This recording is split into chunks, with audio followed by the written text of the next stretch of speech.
What would you do if you woke up one day and found your entire sect had vanished? After crossing into a cultivation world, I accidentally become a probationary disciple of the top power, the Taiyi sect. One day, I discover the entire sect has disappeared. Then the system tells me a world catastrophe will strike in 3 years. When it hits, billions will perish. Convinced the sect fled after learning the news, I start looting every resource I can find to boost my cultivation. But what I don't know is that everyone in the sect didn't actually vanish. They got trapped inside a secret realm floating right above the sect. So every single member of the Taiyi sect can see my every move. They watch me barge into the Scripture Pavilion, chug 8th grade spirit elixir like water, pop 9th grade pills like candy. The elders shout in unison, "This boy must not be spared." But when they see me break through an entire realm in a single day, and even casually refine 9th grade pills, the entire sect is stunned. This boy is our sect's hope. Meanwhile, I'm just wandering around, and after discovering that everyone in the sect has vanished, I stand there completely dumbfounded. What the hell? What is going on? Just as I'm lost in confused thought,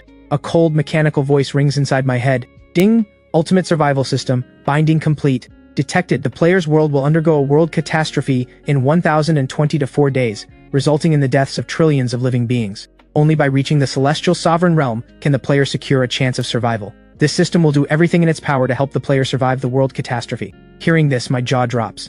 Then an even more outrageous thought hits me. They didn't just vanish, they bailed ahead of time. A storm of emotions erupts inside me. Fine, you all ran, but you could have at least taken me with you.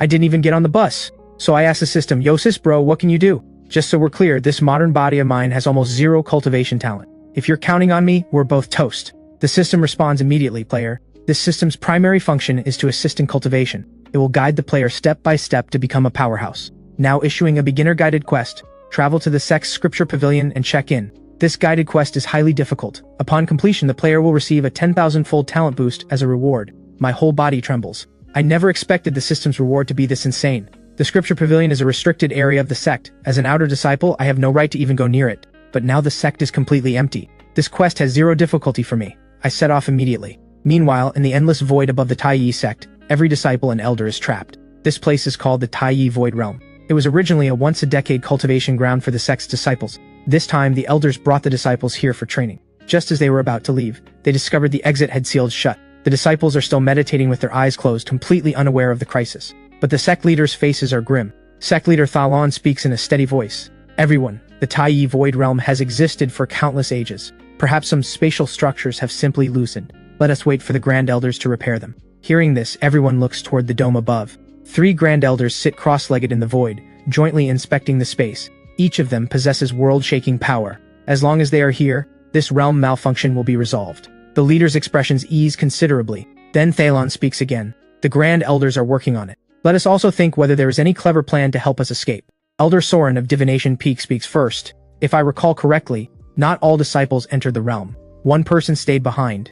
3 years ago, Holy Maiden Kiara entered the base of Dragoncleave Cliff for secluded cultivation, attempting to break through to Violet Palace. She had left word that when the Taiyi Void Realm opened this time, there was no need to inform her. So right now, she is indeed the only person left inside the sect." Hearing this, Elder Liron of Bow Peak nods happily. The Taiyi Void Realm has an access jade as a backup. The passage can also be opened from the outside. As long as the Holy Maiden finishes her breakthrough and finds the sect empty, with her intelligence, she will surely realize we are trapped in here. Hearing this, all the elders light up with hope. But Soren's expression remains troubled. That may be true, but every time the Holy Maiden goes into seclusion, it takes at least 5 years, sometimes 10.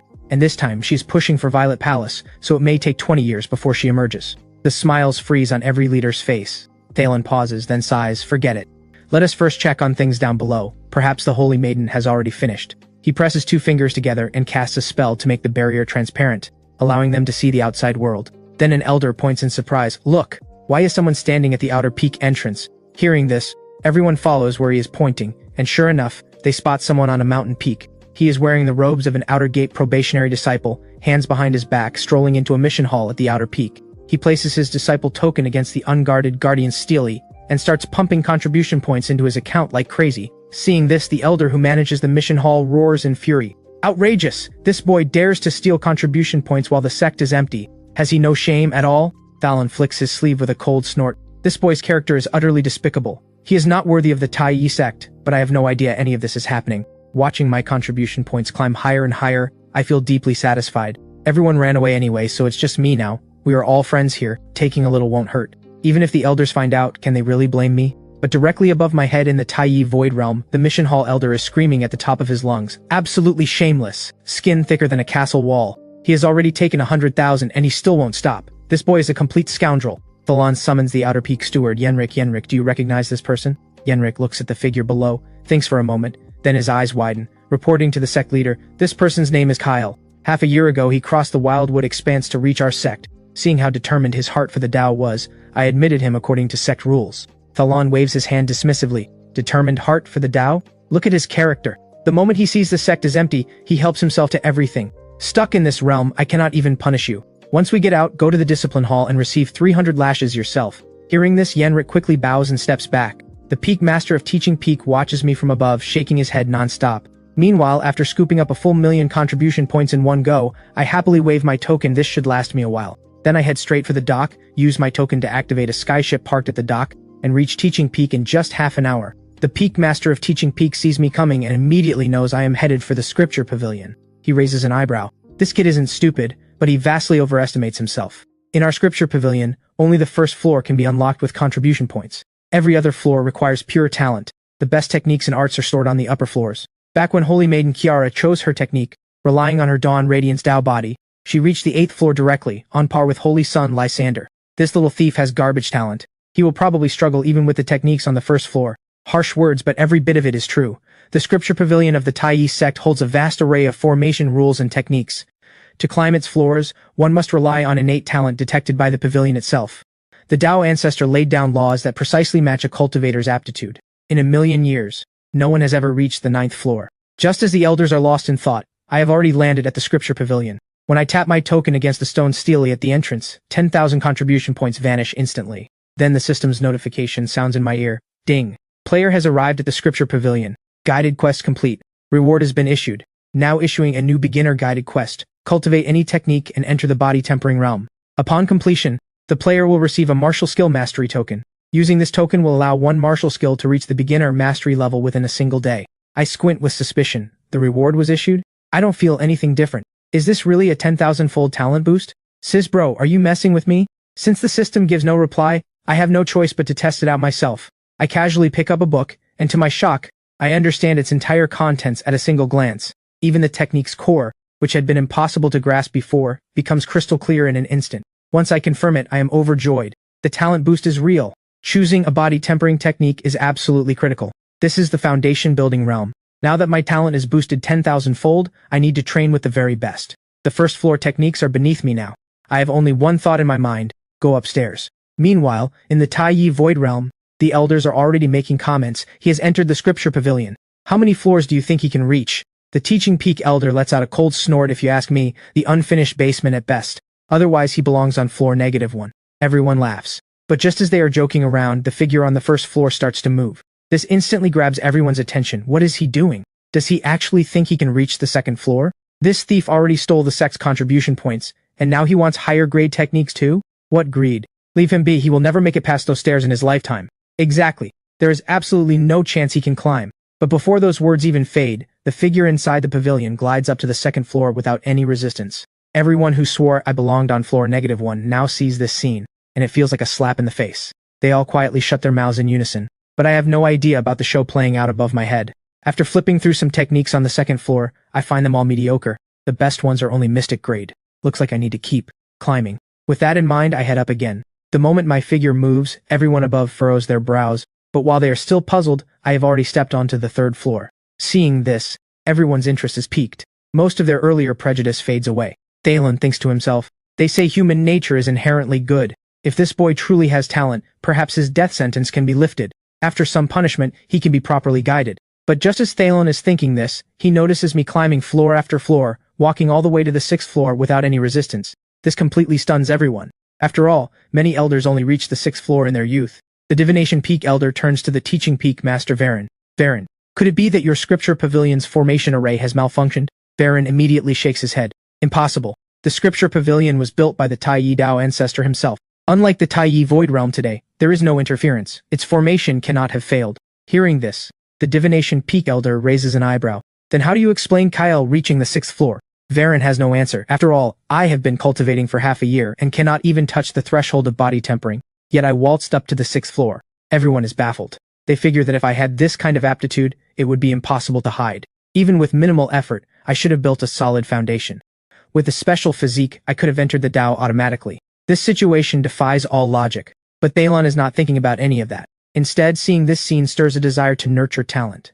With this level of gift, with proper guidance, his future is truly limitless. Becoming a core disciple is practically guaranteed.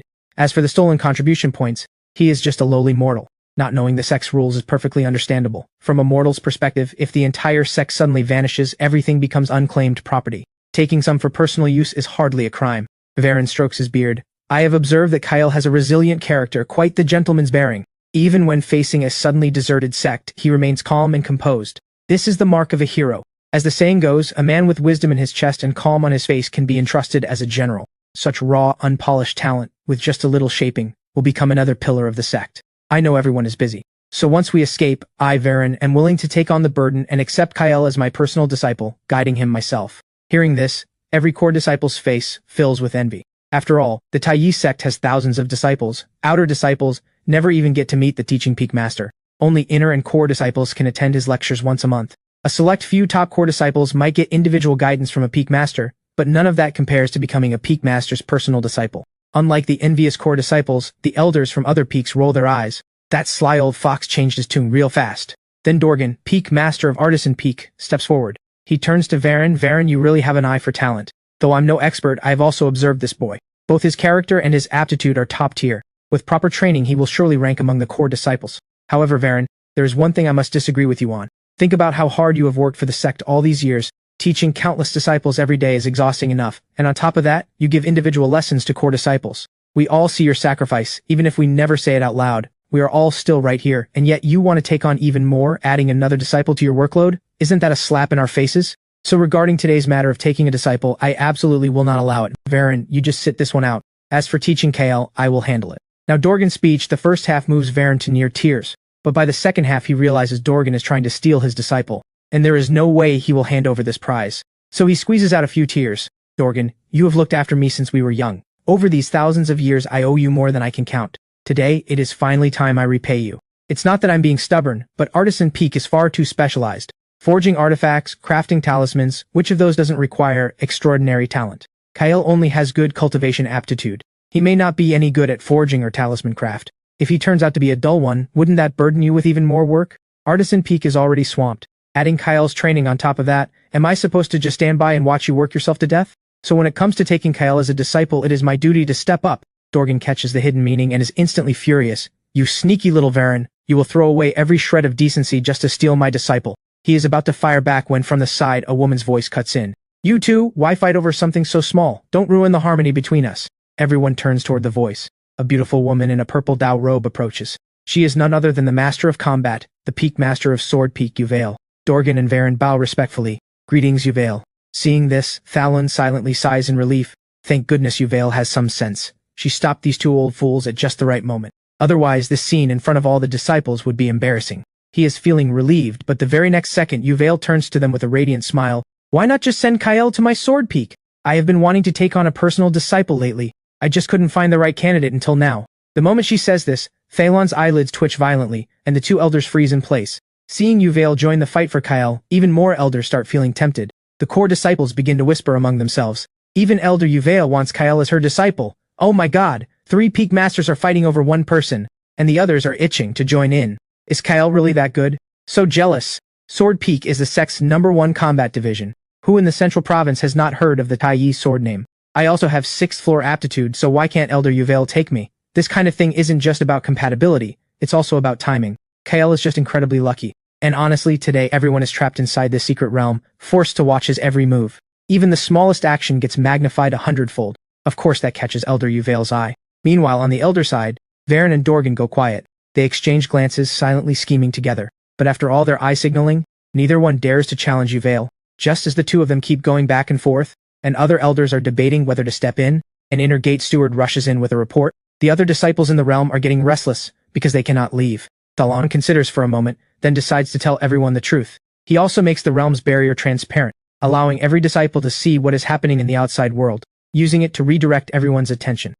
And now, under the gaze of tens of thousands of eyes, the figure who has been reading on the 6th floor finally moves again. He shakes his head, seemingly unsatisfied with this floor's techniques. Then he looks up at the staircase to the 7th floor and steps right onto it. The entire Taiyi void realm erupts instantly, because the gap between the 6th and 7th floors of the Scripture Pavilion is a massive divide. The talent required jumps dramatically. Among the many peak master level elders present, most only had the aptitude for the 6th floor. Those who could enter the 7th were only Sect Leader Thalon and Sword Peak Master Yuvail, and everyone has confirmed that Kyle has no special physique. He has a mortal body. In the sect's entire history, no mortal body has ever reached the 7th floor. Then Divination Peak Master Soren recovers from his shock. This is Kyle's first time in the Scripture Pavilion. He is probably just testing his limits. I expect any moment now he will give up and turn back. The others nod in agreement. After a short while, Soren puts on an I knew it expression. Kyle has reached the middle of the staircase. If I am not mistaken, he is struggling with every step right now. Even taking one more step must be agony. The others chime in. Soren is absolutely right. At the same time, I am halfway up the stairs, silently cursing in my head. Who designed these stairs? 80 steps, just to get from the 6th floor to the 7th. No wonder a 200-meter building only has 9 floors. They crammed this many stairs in between. The builder was out of his mind. Of course, when the Taiyi Dao ancestor built this place, he designed it for body-tempering realm cultivators. He never imagined a mortal would climb this high. After a brief rest, I press onward. Only 20 steps remain to the 7th floor. But I have no idea that my effort has once again stunned the elders above. Soren coughs with a flushed face. It seems Kyle is even more resilient than we thought. But reaching the 7th floor is still impossible. Throughout all of history, the sect has never seen such a precedent. Based on my calculations, Kyle's body has reached its absolute limit. Look at him gasping for air. It's not just his muscles and bones bearing the weight. Even his internal organs must be in excruciating pain. He should not be able to take another step. Hearing his analysis, the elders rush to agree once more. Soren, your insight is impeccable. I also believe this boy has reached his limit. Even though Kyle cannot reach the 7th floor, with this level of talent in a mortal body, he ranks among the top geniuses of our sect. But just as the elders carry on with their grand analysis, a core disciple suddenly shouts, Kyle is moving. They all look down and see me sprinting up the stairs, shooting straight to the top and stepping onto the 7th floor of the Scripture Pavilion. Dead silence falls. After a long pause, no one can stay calm anymore. Yuvail's resolve grows even stronger. She is determined to make me her disciple. Thalon's face lights up with excitement. A mortal body reaching the 7th floor. This is unprecedented in all of history. Our sect has gained another supreme genius. He can easily rank in the top 10% of all core disciples. Everyone stop fighting. Once we escape, Kyle will become my personal disciple, and I will teach him myself. Hearing this, every elder is stunned. Wait, even you are joining the fight for him, Thalon? The Taiyi sect has an unwritten rule. Aside from the Holy Son and Holy Maiden, the sect leader may not take additional disciples. First, because the sect leader is too busy. Second, because a non-saint disciple under the sect leader might develop dangerous ambitions, threatening the sect's succession. Yet now, Thalon wants to break this rule for Kyle. The elders are shocked, but understand. After all, Kyle has shattered the limits of mortal body talent. His future is beyond measure. Yuvail shoots Thalon an angry glare. His face burns under her stare. He knows his position as sect leader makes this inappropriate. He has overstepped. He cannot even look Yuvail in the eye. Finally, Soren steps in to advise. Thalon, please reconsider. A sect leader taking a disciple beyond the two saints is unprecedented. If we set this precedent, how will the Holy Son and Holy Maiden feel? Every other elder voices their support. But just as everyone is urging him to reconsider, Thalon declares firmly, there is no need to worry. Once I take Kyle as my disciple, I will hand over the sect leader's authority to Yuvail. The words drop like a bomb. Everyone goes silent. But Yuvail smirks. Thalon, are you trying to kill two birds with one stone? No one else understands what she means, but Thalon's heart skips a beat. He never expected Yuvail to see through his scheme instantly. Years ago, the two of them were the Holy Son and Holy Maiden. When they were about to compete for the sect leader's seat, Yuvail willingly stepped aside. So the position went to him. But after 1300 years as sect leader, buried under endless duties, Thalon's cultivation has stagnated. He has been wanting to quit for ages, and taking a disciple is the perfect excuse to step down. Too bad this little scheme cannot fool Yuvail. The other elders are completely confused, but in the disciples' eyes, this looks like the sect leader is willing to give up his throne just to claim Kyle. When the news reaches the outer disciples, it gets wildly exaggerated. The outer gate stewards try to stop the rumors, but even they wonder, why would the sect leader voluntarily resign? Is it really all for Kyle? With that thought, everyone looks down again, their eyes landing on the 7th floor of the Scripture Pavilion. There I stand, hands behind my back, browsing the jade scrolls on the shelves. From the 7th floor up, techniques are earth-grade mid-tier and above, so they are stored as jade scrolls instead of regular books. Disciples are supposed to follow the rule. Only one technique may be selected at a time. Each jade scroll has a golden note beside it with a description. But since no one is guarding the sect, I don't need to follow that rule. Still, these earth-grade techniques don't interest me. With a 10,000-fold talent boost, my potential ceiling is sky-high, and I need to reach Celestial Sovereign before the world catastrophe hits in 3 years to survive. These mere Earth-grade techniques simply won't cut it. After reviewing the scrolls, I let out a sigh. Looking back, it has only been half a year since I crossed over. As a mere outer gate probationary disciple, my status is pitifully low. The steward at the peak never bothered to teach me about cultivation realms. So until now, I had no idea what these realms even meant, or what kind of world I was living in.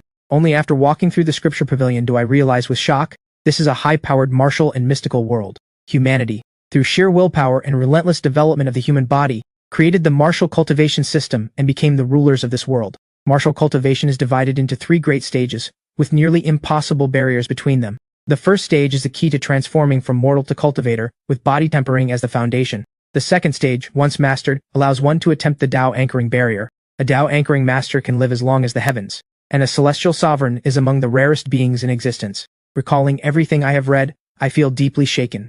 Now I finally understand just how insane the system's requirement is. But right now, the priority is still choosing a proper body refining technique and entering the body tempering realm. Since everyone in the Tai sect has vanished, if I'm going to train, I'm training with the absolute best. With that in mind, I keep climbing. Perhaps driven by the dream of a top-tier technique, I push all the way up to the 8th floor in one burst. The 8th floor is still spacious, but there are noticeably fewer jade scrolls. I immediately start examining them, looking for something worth training. But I have no idea that my actions have sent the entire sect into a frenzy. Am I seeing things? Kyle reached the 8th floor. No. Is Kyle even human, or is he a god? A mortal body walking straight into the 8th floor of the Scripture Pavilion. If this sight-piercing spell wasn't cast by the sect leader himself, I would think someone was messing with us. No wonder Thalon is willing to resign just to take Kyle as his disciple. I thought the sect leader was being reckless before. Now I see it was me who was shallow. Kyle truly has the potential to rival the Holy Sun. The disciples are in an uproar, the stewards and elders are equally excited. Only the Holy Sun's vision goes dark. Since both he and Kyle have the talent to reach the 8th floor, the Holy Sun's position may need to be re-evaluated. But then Lysander thinks again. Kyle may be talented, but he is far too young. He has not even begun cultivating. Meanwhile, I am already at spirit-severing peak. That is my advantage. On top of that, he has no credentials and no connections. Why should the Holy Sun title go to him? Besides, Kyle's only edge is his strange mortal body, while my lunar saint body is immeasurably powerful. Because it is so rare, matching techniques are extremely scarce. That is why he joined the Tai sect with its deep heritage, and eventually found the perfect match on the 8th floor, a lower heaven-grade technique called the Shadow Serpent Art. But after training it, he learned that the Shadow Serpent Art is merely a derived version of the upper heaven-grade Azure Dragon Sutra. The original is stored on the 9th floor. Though he is destined to never obtain it, Kyle also only reached the same 8th floor. He is still 3 full realms behind, so he poses no threat whatsoever. After thinking it through, Lysander regains his composure. He assumes an air of mysterious superiority, gazing down at the sect below. I am checking the techniques on this floor. Every jade scroll glows with silver light. I recall something I read on the floors below. Heaven-grade techniques are not only profound in themselves, they are also one of a kind in this world. Legend says that when a technique first came into existence, it carried a trace of its creator's will, sealed deep within the jade scroll. Over long periods of storage, the scroll develops a spirit of its own. Top-tier techniques can even choose their own master. And what I am seeing right now is exactly that, the scroll's spirits reaching out.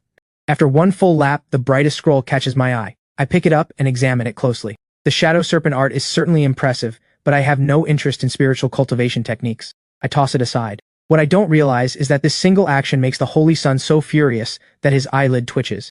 The technique he takes so much pride in is completely worthless in this mortal's eyes. No matter how well he hides it, he can barely breathe right now. All he can do is curse silently, low-born peasant, narrow-sighted fool. He can't even appreciate the Shadow Serpent Art. I, the Holy Sun, will see what kind of technique you end up choosing. Meanwhile, I am strolling around the 8th floor with my hands behind my back. None of the techniques here interest me, but the travel journals and miscellaneous texts actually catch my attention. The scrolls contain not just basic information about this world, but also detailed accounts of the major powers. While not useful for advancing my realm, I treat it as broadening my knowledge. After reading through them, I walk to the staircase. The best techniques must be on the top floor. That is where the Tai sect's true, ages-old heritage lies. With that thought, I bound up the stairs with a spring in my step, not knowing this move stuns everyone watching from above. He is still climbing? How is that possible? Am I hallucinating? Kyle is going for the 9th floor. He is even taking 2 steps at a time. Ancestors above, is the pavilion's formation really not broken? 1,000,000 years ago, our sect had one supreme genius who reached the 9th floor with a primordial god body. Kyle is just a mortal body. Does he really think he can reach the absolute peak? After the uproar dies down, the entire sect falls silent. Every eye locks onto the figure climbing those stairs. Even the 3 grand elders, busy inspecting the formation, cannot help but spare a sliver of attention to look down. Under the gaze of the entire sect, I step onto the 9th floor with ease. Almost instantly, the entire Tai void realm explodes. He made it. A mortal body has truly reached the top floor of the Scripture Pavilion, something unseen in a million years, and we are witnessing it today. Kyle defies all common sense. Once the sect breaks free, he is going to skyrocket straight to the top. He will become the hottest catch in every elder's eyes. The envy is real, but just as the entire sect is showering me with admiration, teaching Peak Master Varen's expression turns grim. He clasps his fist and bows to Thalon. Sect Leader, I have a report. Just now, a junior elder from my peak sent a confession. He claims that some days ago a section of the Scripture Pavilion's formation temporarily failed. After reporting it, he secretly pocketed the premium spirit stones that were sent for repairs and substituted them with low-grade ones. I am afraid the Scripture Pavilion's talent detection formation may have truly malfunctioned. The moment these words leave his mouth, the entire place goes dead silent. Every elder stares at Varen in disbelief. Then the Artisan Peak elder can't help but push back. You must not speak nonsense. The Scripture Pavilion's formation was built by the Tao ancestor himself. He even infused it with a trace of his own power of law. How could it simply fail? Varen cups his fist toward the sky. I would never dare question the Tao ancestor. But time spares nothing. Even the mightiest cannot defy the passage of ages. What in this world can claim to last forever? The pavilion has stood for tens of millions of years. There is no guarantee its formations still hold at full strength. Perhaps a few crucial spirit stones really did cause the detection to fail. Hearing this exchange, the others start to come around. After all, Kyle joined only half a year ago. He still cannot even enter body tempering. Yet he walks straight to the 9th floor, breaking mortal body limits multiple times. If the detection formation really did glitch, then everything makes sense. The Holy Sun hears all of this and instantly feels on top again. So it was just a false alarm after all, and his lunar saint body is still the greatest in the world. Thalon turns his wrath on the culprit. Send that junior elder to the discipline hall to face punishment. Just as everyone is drowning in embarrassment over this fiasco, Yuval suddenly turns to Thalon with a sweet smile. Thalon, it seems you are no longer planning to take Kyle as your disciple.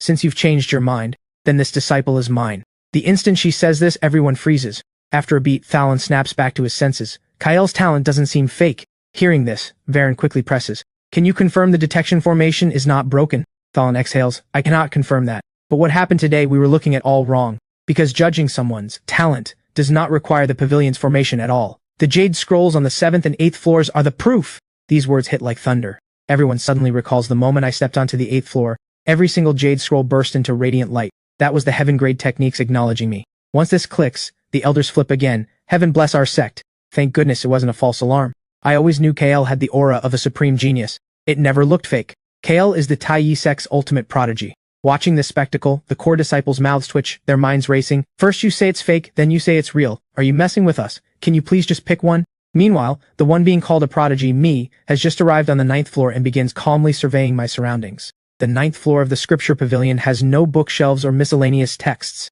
Only dozens of jade scrolls float suspended in mid-air. The moment I take my first step, the scrolls all sink downward in silence, then erupt with dazzling light, racing to surround me. The elders watching are stunned, so it is true that techniques actively choose their master.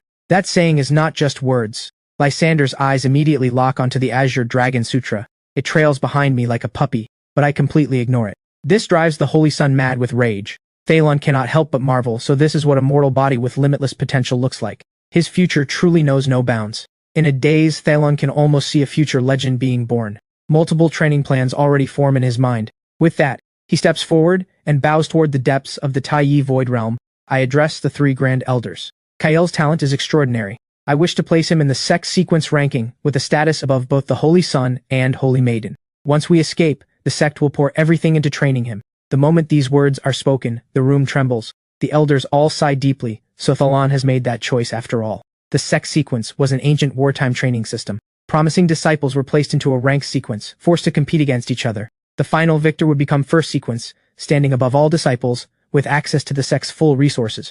After peace returned, the system was deemed too aggressive, and was replaced by the gentler dual saint system.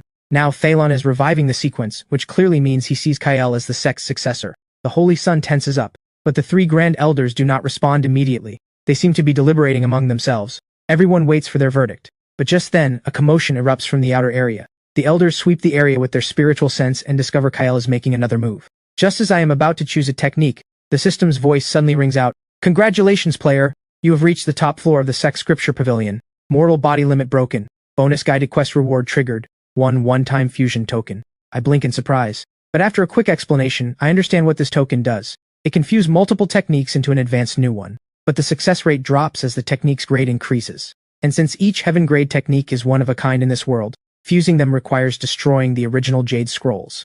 If it fails, the techniques are lost forever. And since mastering them isn't even that difficult, fusing heaven-grade techniques is considered one of the greatest crimes against the martial Tao. Thinking about this, I hesitate. The system immediately responds, "Player, trust in this system's capabilities. Everything is to ensure your survival in the world catastrophe, 1020 to 4 days from now. There is too little time. Even with a 10,000-fold talent boost, training only upper heaven-grade techniques will not be enough to reach Celestial Sovereign in such a short time. You must create a technique more powerful than any upper heaven-grade art, the strongest in the world.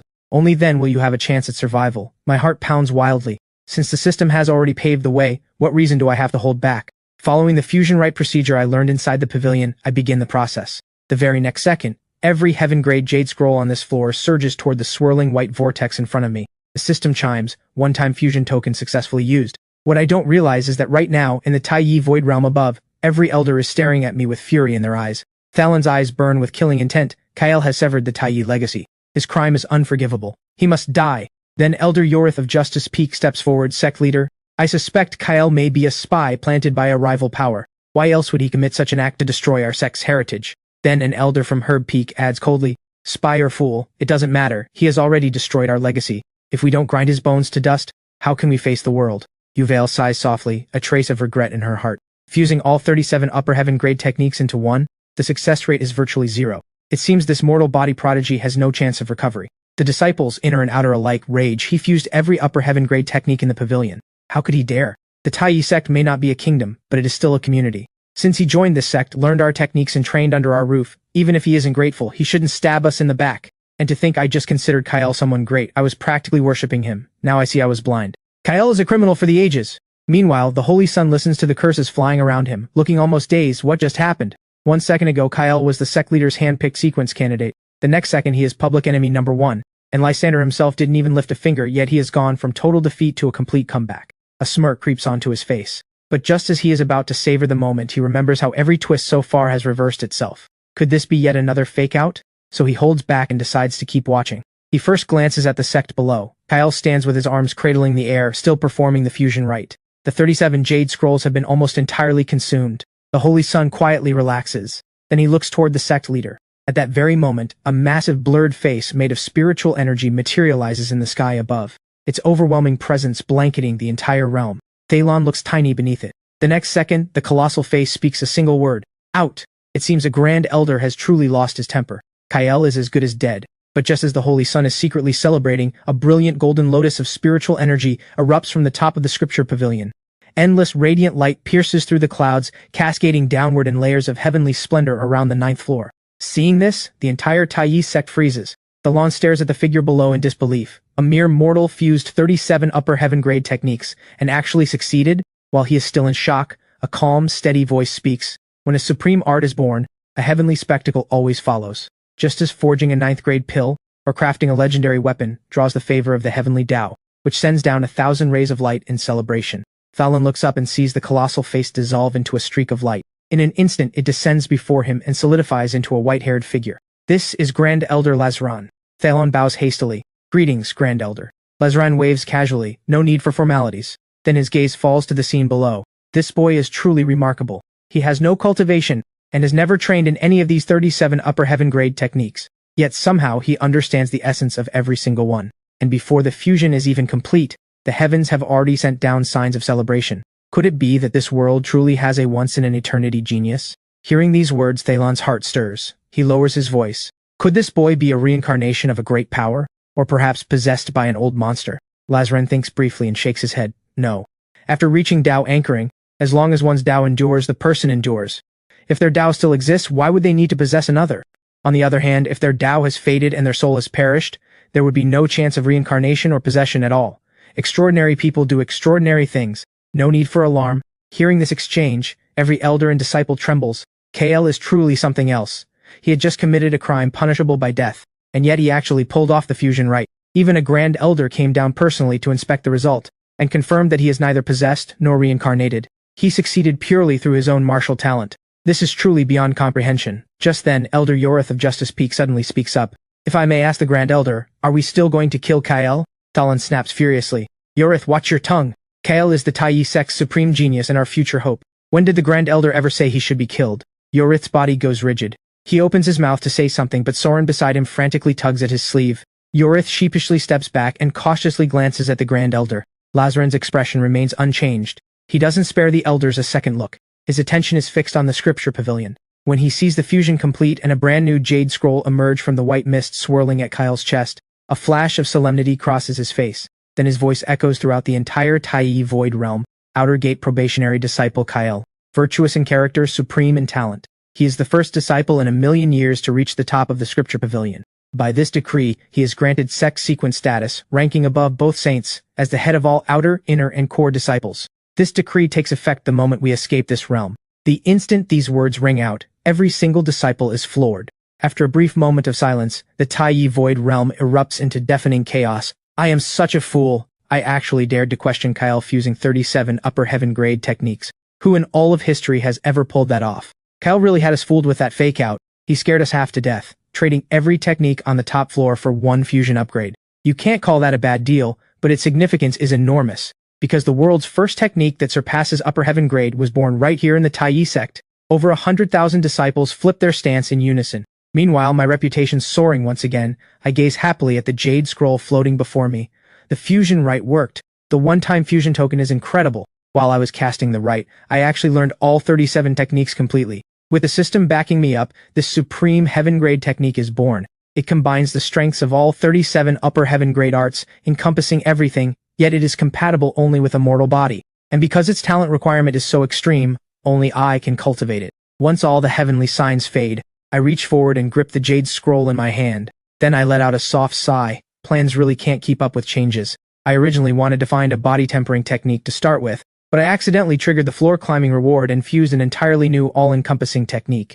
I never had high hopes for this kind of multi-realm cultivation system because I figured these types of techniques offer mediocre power boosts. My original plan was to switch to a dedicated technique for each new realm, but this supreme heaven-grade art, while being an all-encompassing system, covers every realm. Built on the foundation of 37 upper heaven-grade techniques, its effect at each realm can be pushed to the absolute peak, no worse than a realm-specific technique. Take body tempering, for example. The new art draws from the essence of the solar furnace body, a technique that specializes in body refinement. If my guess is right, at just the first level of body tempering, the strength of one arm alone could very well exceed 10,000 pounds. Once I reach the 10th level of body tempering, my physical body will definitely reach an extremely terrifying level. Thinking of this, I excitedly prepare to receive the cultivation technique information, but then I notice the jade slip, emitting bursts of light with my movements, connecting to my sea of consciousness. After receiving the first message from the jade slip, I can't help but smile slightly. It asks me to give it a name. Then, stroking my chin, I ponder for a moment. Since it's a supreme divine technique that integrates multiple cultivation methods, combining the strengths of 100 schools, and gathers all the advantages, as the saying goes, from the primordial chaos arises the ultimate. Why not call it the primordial Taoist treasury? As soon as I finished speaking, another celestial phenomenon descended, followed by the jade slip shining brightly, then automatically manifesting the characters, primordial Taoist treasury. Satisfied, I nod and reach for the jade scroll. I press it against my forehead, guided by the faint spiritual essence within. Every word of the boundless Tao archive pours into my mind. A few breaths pass and I absorb it all. My eyes snap open. This technique is absolutely insane. It has 3 core traits. First, it carries no elemental bias, perfectly resolving conflicts between different energy types in the body. Second, it has no cultivation bottlenecks. It runs on its own, refining me every single moment, and it automatically optimizes its own circulation path. Third, it has no weak points in combat arts. Attack, defense, shielding, I can freely mix and match any combination. Beyond these 3 traits, it has also evolved 3 exclusive divine arts, 10,000 arts confluence, true form of the great elephant, and Tao I true realm. As the archive's description runs through my mind, my eyes burn with excitement, but the fire fades almost as quickly as it ignites. I shake my head. These 3 arts are still far out of reach. I can only unlock them after breaking through the nirvana barrier. Right now, what matters is entering the body tempering realm. With that in mind, I drop into position right where I stand and begin cultivating. With every breath, I feel spiritual energy surging through my meridians, every muscle in my body tightening, my bones and tendons crackling at intervals. While I train in focused silence, the elders inside the Taiyi Void realm have settled down. Supreme Elder Lazaren has vanished high above, resuming his inspection of the realm's exit. Teaching Peak Master Varen speaks up. Kyle, that technique has quite the name. It carries the air of a supreme divine art, impressive taste. No one is surprised by his change of tune anymore. Artisan Peak Elder Dorgan nods along. Kyle's talent is unmatched. Now that he is training in the boundless Tao archive, I wonder if he can reach the body tempering realm in under 3 days. The elders light up and dive in. 3 days to temper the body? That would be top tier by any standard in the cultivation world. And that is putting it mildly. Throughout all of history, fewer than 100 cultivators have tempered their body within 10 days. Fewer than 10 have done it within 5, and within 3 days, only one person has ever managed it. You mean that legendary genius from the eastern wildlands 2 million years ago? What a waste. He dominated his entire era, reaching the peak of the soul-crossing realm, only to fail his attempt at the true return realm. He fell to the Great Tao Tribulation. Truly a tragedy. At that moment, Divination Peak Master Soren speaks up. The best records in our sect still belong to the current Holy Son and Holy Daughter, right? Varen nods with a sigh. When the Holy Son cultivated, it took him just over 8 days to enter the body-tempering realm. The Holy Daughter, due to her constitution, only needed 6. He pauses, then turns to Holy Son Lysander. Lysander, how long do you think Kyle will take? Every gaze shifts to the Holy Son. Lysander takes a long moment before answering. Kyle's talent is extraordinary. I wouldn't dare guess carelessly. But on the path of martial cultivation, talent alone is not enough. Comprehension matters just as much. Training a supreme-grade heaven technique places even greater demands on insight, and the time needed to grasp it will be longer. Given all that, it is perfectly reasonable if Kyle takes more than 3 days. The elders nod, satisfied. Lysander's assessment lines up exactly with their own. After all, a mortal body gets none of the special bonuses that rare constitutions provide. Being slower is only natural. Still, within 10 days feels like a safe bet. Yuvale finds herself even more impressed by Kyle now, and her desire to take him as her own disciple only grows stronger. At the same time, she is curious, how many days will it actually take this miracle-working mortal body prodigy to break through? Meanwhile, I am deep in training with the Boundless Tao Archive. With the system's 10,000-fold talent boost active, my comprehension is off the charts. By the 5th repetition, I no longer need to consciously control my breathing or energy pathways. When the night finally passes and I draw in the first breath of dawn's spiritual energy, my body snaps taut. The system chimes in my ear. Ding! Player has reached the body tempering realm. Guided quest complete. Reward granted 1 martial skill mastery token. My heart surges with excitement, but the elders watching from above are even more worked up. They just watched a mortal reach the body tempering realm. In only 6 hours. Taiyi Sect Master Thalon mutters in a daze. 6 hours. That breaks the all-time record for fastest body tempering. He thinks back to when he himself broke through. It took him a full 17 days. For the first time, Thalon truly feels the gap between people when it comes to cultivation. Then he laughs at himself. Lucky I was born 3,000 years before him. If we had lived in the same era, my Tao heart might have shattered. But several elders are frowning now. Kyle has officially stepped onto the cultivation path, but we are still trapped. Who is going to guide him? The body tempering realm is the very first stage, and it matters enormously. How well you build this foundation directly determines how far you can go. There are countless supplementary methods for this stage, and using them wrong is just as bad as not using them at all. The difference in final results can be enormous. We can only hope we get free soon, and that the kid doesn't go off and train blindly on his own. Thalon goes quiet. All he can do is silently pray that the Boundless Tao Archive is extraordinary enough that even training by the book without any outside guidance still yields something remarkable.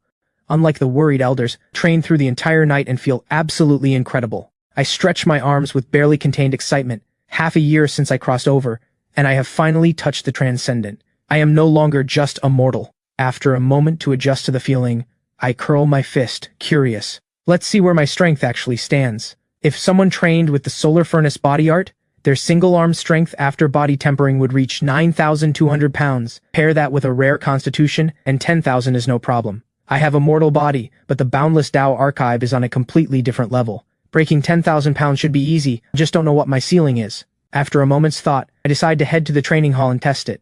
But first, I need to use the martial skill mastery token. The system just rewarded me. I'll master a martial skill, then head over. Combat power in this world is built from techniques, martial skills, divine arts, treasures, and divine weapons. Of these, martial skills and divine arts are the core of any cultivator's fighting ability. And according to the Boundless Tao Archive, the body tempering stage requires fighting beast creatures to forge the body, and Beast Peak's demon beasts are perfect for that.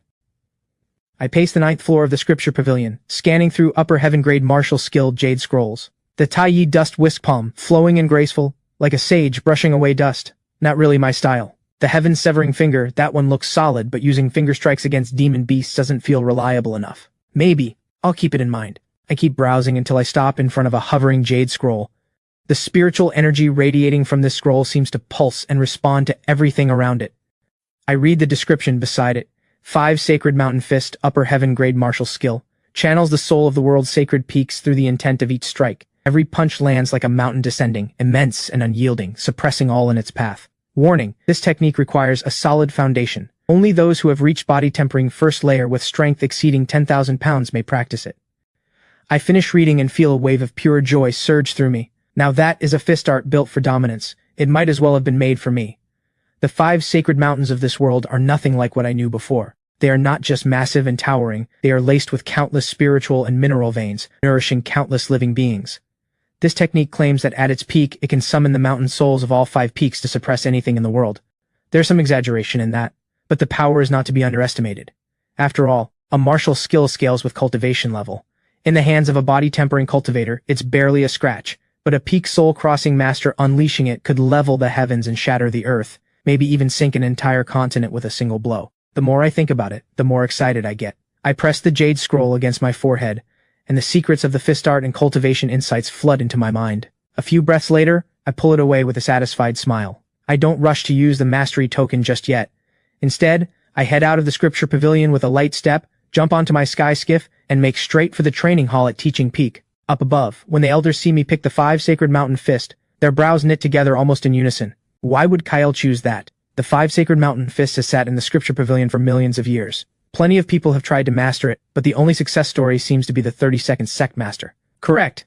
That Grandmaster Song was extraordinarily gifted. He possessed the peerless dominant body, the ideal constitution for physical tempering.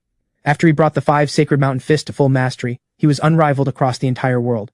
But despite its unmatched power, the difficulty of mastering it is extreme. I believe Grandmaster Song never fully completed it. That's an understatement. Before Grandmaster Song passed, he admitted openly that chasing this technique consumed far too many years of his life, leaving him without enough lifespan in the end. He might otherwise have touched the soul-crossing realm. One has to wonder whether Grandmaster Song had any regrets in his final moments. But what happened to him is ancient history now. The real question is why Kyle would pick this. Exactly, he just entered body tempering. It's his first time training a martial skill. A mystic grade technique would be far more appropriate at this stage. The elders all believe cultivation should follow a balanced path. Watching a talent like this stumble down the wrong road through reckless choices fills them with anxiety, especially Thalon, who is frowning and thinking hard. Kyle's talent is undeniable, but he has a mortal body. When training the 5 sacred mountain fist, he won't have the natural advantage the peerless dominant body provides. This path is going to be brutal. Yuvale stands nearby, equally unwilling to watch Kyle waste his potential. She turns to the group. We have all cultivated for thousands of years. Divine arts, unorthodox methods, our knowledge and experience far surpass that of any ordinary disciple. Are you telling me none of us can figure out a way to reach through the Taiyi void realm and communicate with the outside? Even a warning signal would be better than just standing here doing nothing. The elders fall into deep thought. While I hold the minds of all those powerful elders hostage with worry, I ride my sky skiff into the training hall, a place specifically built for body-tempering disciples to measure their physical strength. I scan the equipment scattered across the floor and settle on a stone weight, 10,000 pounds. I take a deep breath and hoist it with one arm. I lift it clean over my head. I expected some resistance, but it feels like nothing. I'm genuinely stunned. I had underestimated myself. I set the weight down and keep testing heavier and heavier equipment. In the end, I find the limit. One arm can barely lift an 18,000-pound stone sphere. The boundless Tao archive really is something else. At just the first layer of body tempering, my single arm strength has already hit 18,000 pounds. The higher your starting strength in the body tempering realm, the greater the returns later on. Each layer breakthrough amplifies the body across the board. By the time I reach peak body tempering, the compounded gains will be massive. After sitting with that thought for a moment, I can't help but grin. Now this is the script I was meant to follow. If the entire sect hadn't disappeared with 18,000 pounds of single-arm strength, I'd have earned a core disciple spot for sure. Too bad the Great Calamity's only 3 years out. Right now, all I can do is throw everything I have into surviving. With that thought, I head into the building at the far end of the training grounds. A full day and night of intense studying and training has left me completely drained. I desperately need to sleep and recover. Once I'm rested, I'll train the 5 sacred mountain fists to initial mastery, then head to Beast Peak to fight demon beasts for physical tempering. I run through the plan in my head as I step inside the building. I find the nearest bed and crash hard. Meanwhile, my 18,000-pound display sends shockwaves through both the inner and outer disciples. What just happened? He lifted an 18,000-pound sphere with one hand? Isn't a mortal body supposed to have 0 special bonuses? How is he this strong at just the first layer body tempering? Kyle absolutely deserves that sequence rank the Supreme Elder personally assigned him. He tempered his body in a single night, and now 18,000 pounds with one arm, that has to be a new sect record. His talent may actually surpass mine.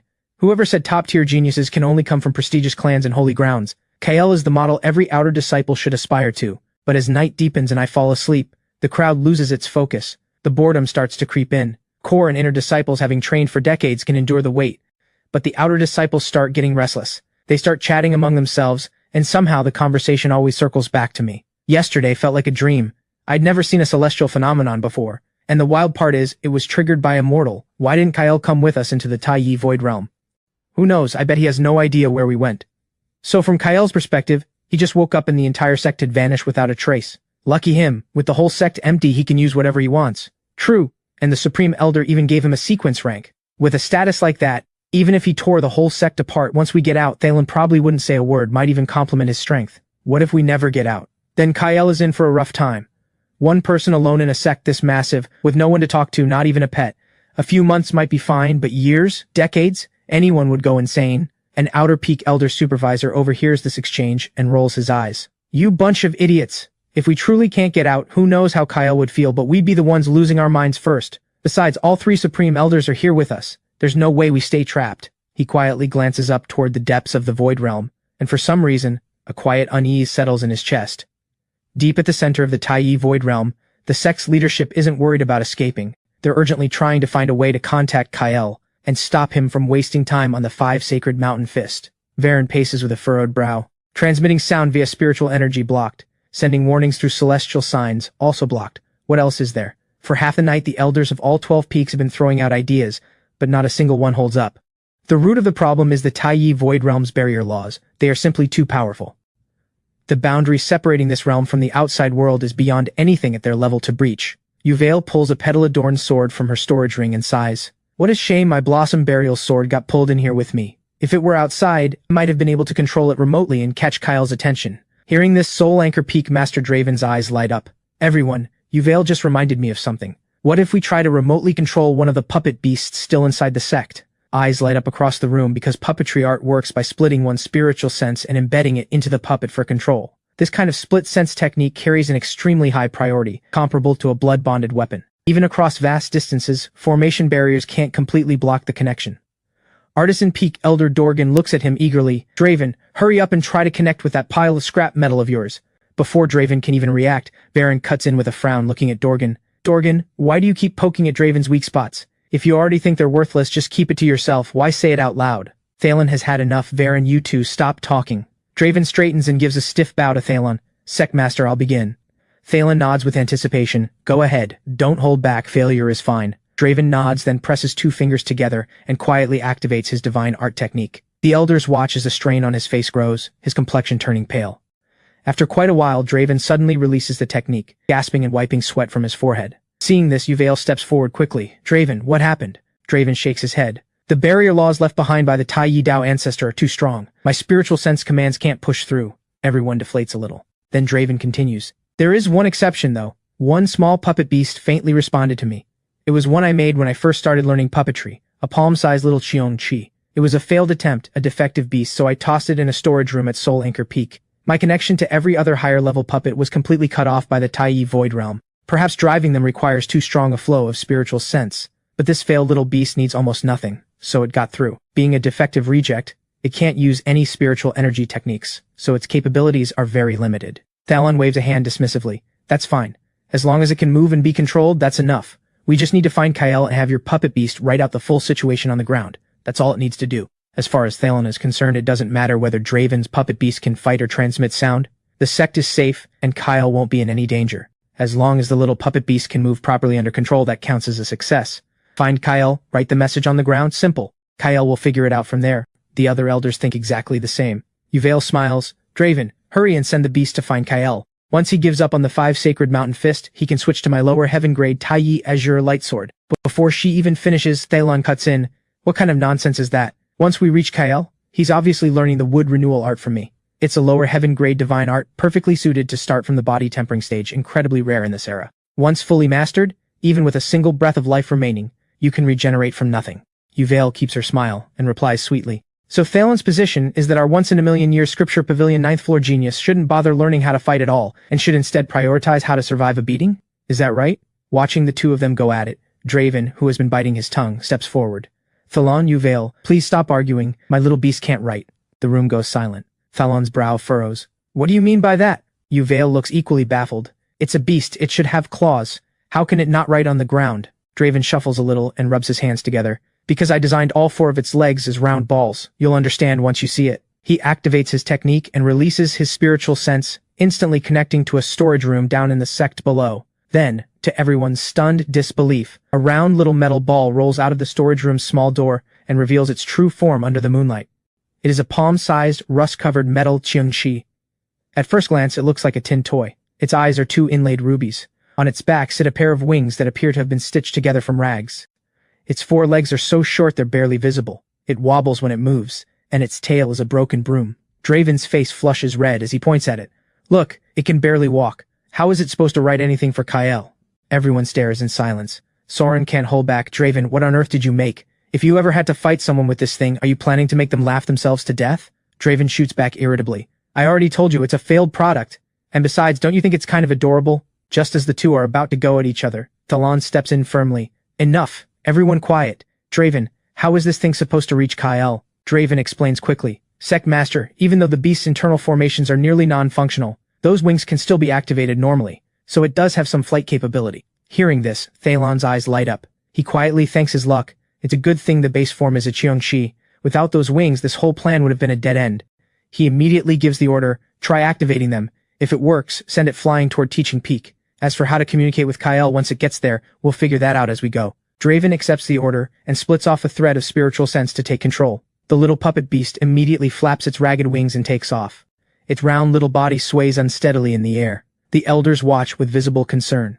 Seeing their worry, Draven quickly reassures them. There's no need to worry. Yes, it's a failed creation, but the materials used were top quality. It's forged from star metal flux iron. The body is tough enough to take a direct hit from a Violet Palace cultivator. That puts the elders at ease.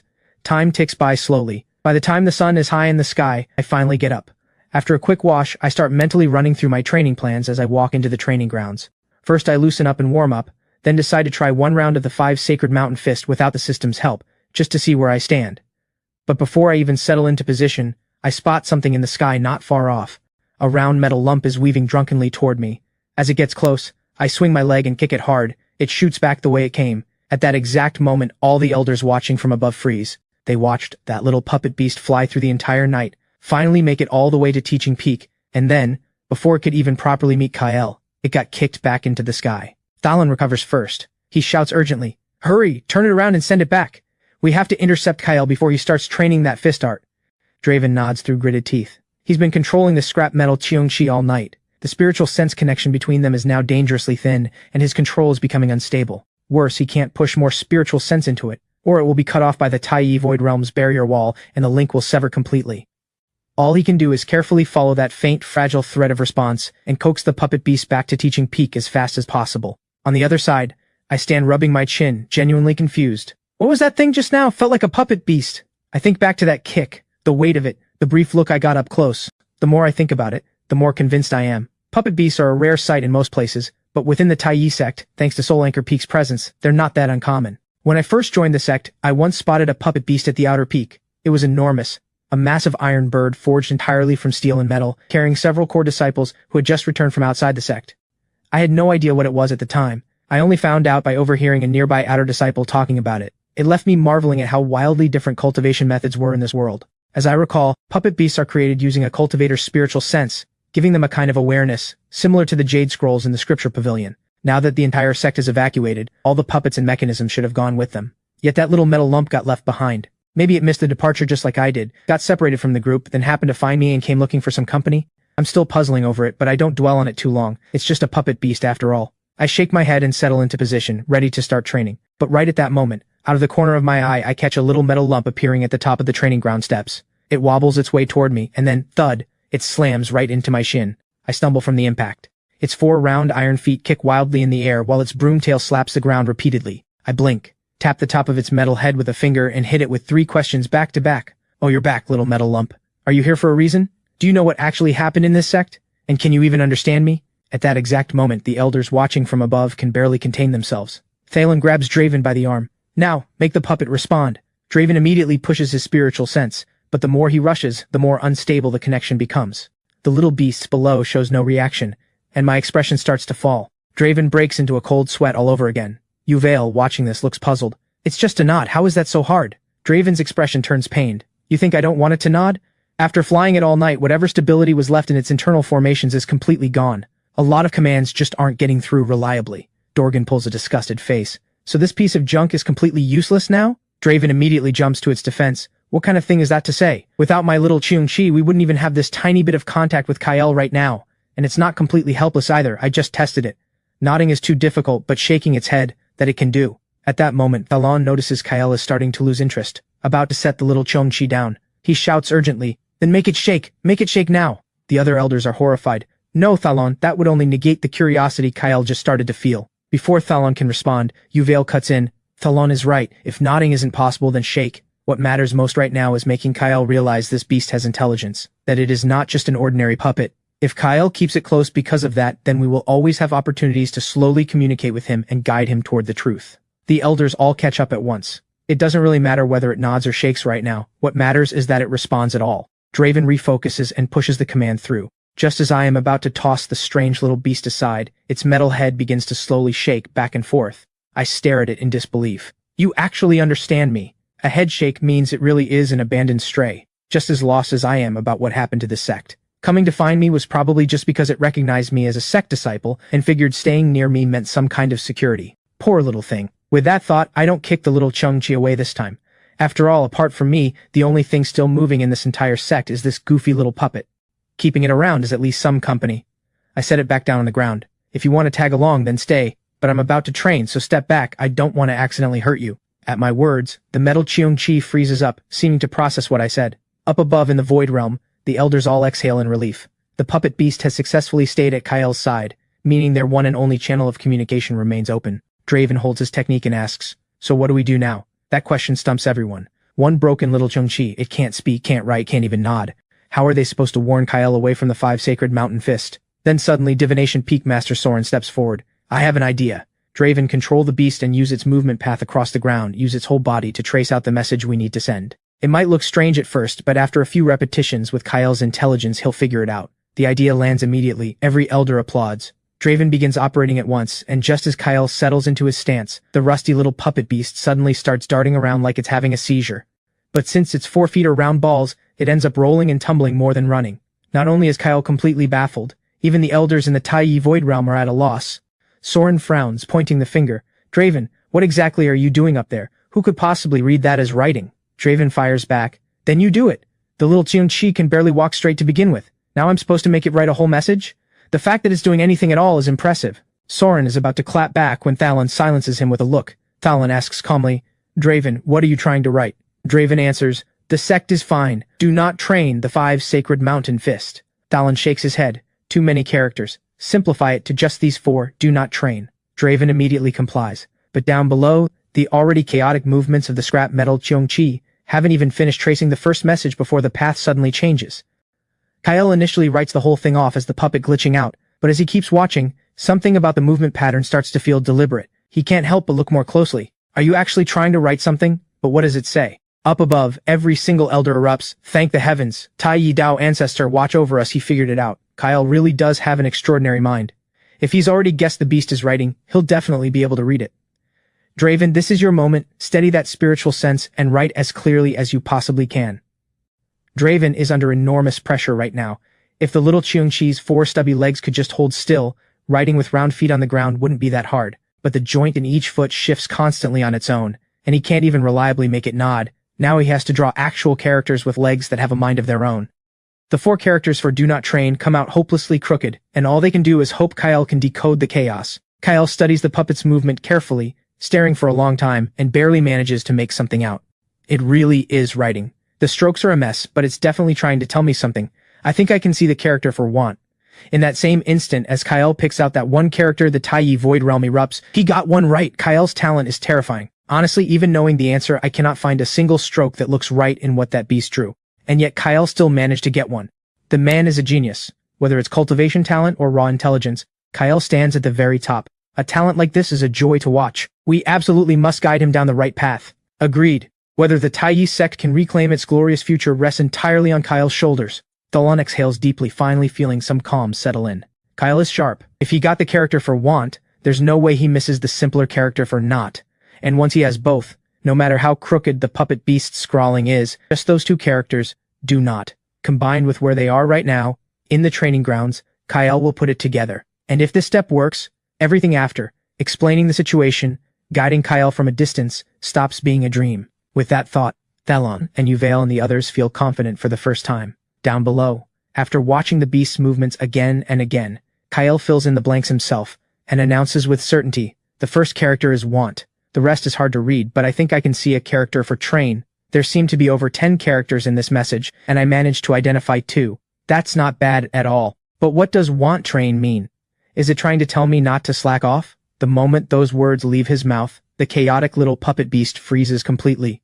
The elders in the Taiyi Void Realm collectively lose it. No, how did he read Want but completely miss the character right before it? The character for Not. I think the real problem is, why does Kyle think the beast drew over 10 characters? There were only supposed to be 4. Kyle is brilliant. This has to be a control problem on Draven's end. Draven, what happened? Draven looks at everyone, visibly pained. Everyone, I did my best. As for why Kyle counted over 10 characters, it's because the first message was much longer, and then we changed it halfway through. That's what caused the confusion. At that explanation, everyone goes silent. Varen stamps his foot in frustration. Even so, he can't have read it as Want Train. That is the exact opposite of what we were trying to say. No one else knows what to add. Then Kyle's voice drifts up from below. Hey little guy, from now on, I'm calling you Rusty. You're absolutely right. Time is short and I can't afford to fall behind. Today, no matter what, I'm getting the 5 Sacred Mountain Fist to initial mastery. The elders couldn't care less what Kyle names the beast. The moment they hear he's about to start training, they all tense up immediately. Draven pushes out his spiritual sense, desperately making the little Cheong-Chi shake its head in warning.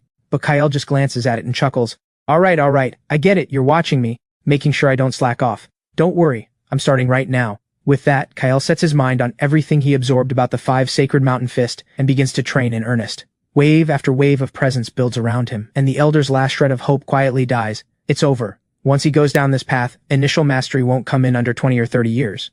A once-in-a-million-years genius is going to be held back by a single upper heaven-grade martial skill. The elders keep watching closely, when suddenly Dorgan cries out, Look, Kyle just finished the first run-through. On his very first attempt, his fist intent is already trailing visible echoes around him. He really is a once-in-a-million-years talent. But even with this kind of gift, reaching initial mastery will still take a decade. Kyle has really gone and walked the wrong road. Thalen asks heavily, Does anyone have anything left to suggest? This time no one has anything. They can only shake their heads. Then Dorgan speaks again. Kyle is starting his second run. Everyone looks back down, and Kyle does not stop. He looks completely absorbed. Several peak masters watch Kyle train with total focus, and their hearts sink completely. Inside the Taiyi Void Realm, the disciples look equally deflated. Watching someone repeat punching drills is far less exciting than watching Kyle break records. But now Kyle is locked in, completely consumed by the fist art, stubbornly cutting off his own bright future. Core disciples sigh and shake their heads, murmuring that this top 10 sequence rank holder just showed his lack of judgment. Only Holy Son Lysander is inwardly laughing. This Kyle already has a supreme heaven-grade technique and still isn't satisfied. Now he's trying to stack an upper heaven-grade martial skill on top? That kind of greed will keep his realm suppressed. He might just be a hot-headed rookie who genuinely commits 10 or 20 years to this fist art and ends up with no time left to break into the soul-forging realm. As long as Kyle keeps this up, the only winner in the end is still Lysander himself. He is still savoring that thought when Dorgan says something strange. Has anyone noticed that Kyle's fist power seems to be getting stronger? The moment those words land, teaching Peak Master Varen snaps to attention and stares, then gasps in disbelief. It's true! Kyle's power output is climbing way too fast. It's like every single repetition he does counts for 10,000 of anyone else's. How is that possible? The other elders follow his gaze, and they all see it too. The rate of growth in his fist power, I have lived over 4,000 years and never witnessed anything like it. Compared to his very first run, Kyle's execution now looks like an entirely different technique. This is not something that can happen in just a few hours. Does he have some kind of unbeatable talent for martial skill training too? What none of them know is that Kyle's explosive progress comes from the martial skill mastery token.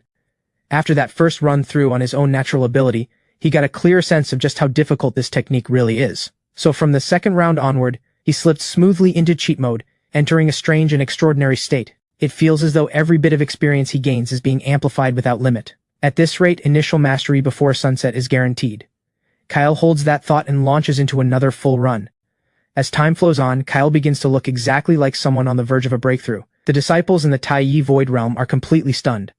A skill that would take others decades of grinding, Kyle is mastering it in hours. As his command of the fist art sharpens, the mountain silhouettes hidden within his fist intent grow more and more defined.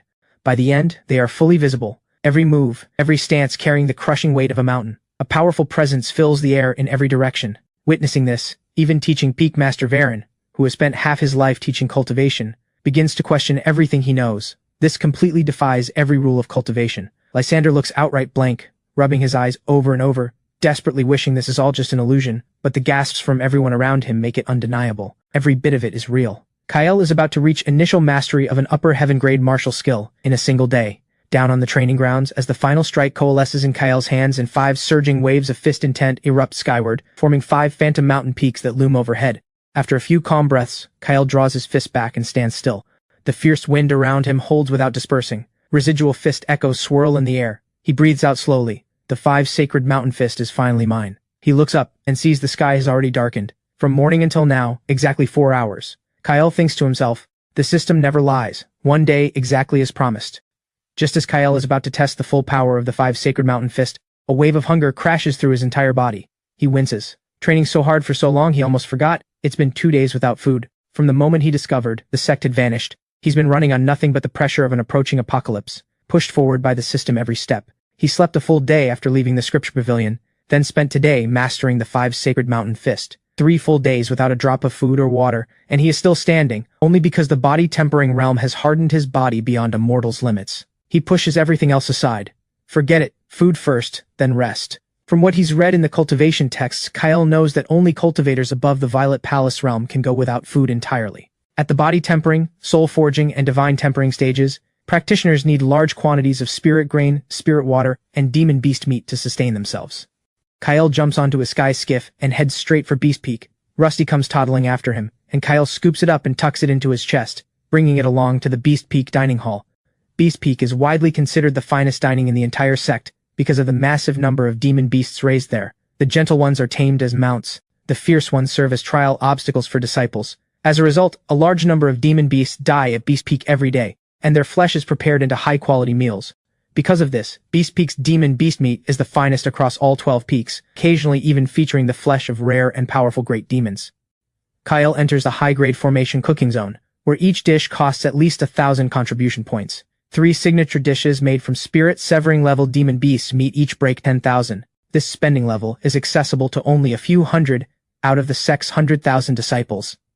Back when Kyle was just a provisional outer disciple, he was limited to plain spirit grain porridge at the outer peak dining hall, maybe a few scraps of low-grade beast meat on a good day. But now the entire sect is gone, and there is no reason to hold back. If he's eating the best. With that thought firmly in mind, Kyle slaps his disciple token against the formation core steely and starts ordering without restraint.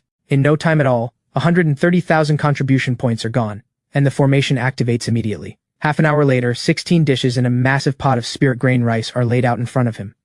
Kyle digs in without a second's hesitation. With the Boundless Tao Archive's digestion technique active, every bit of essence from every piece of demon beast meat is fully absorbed.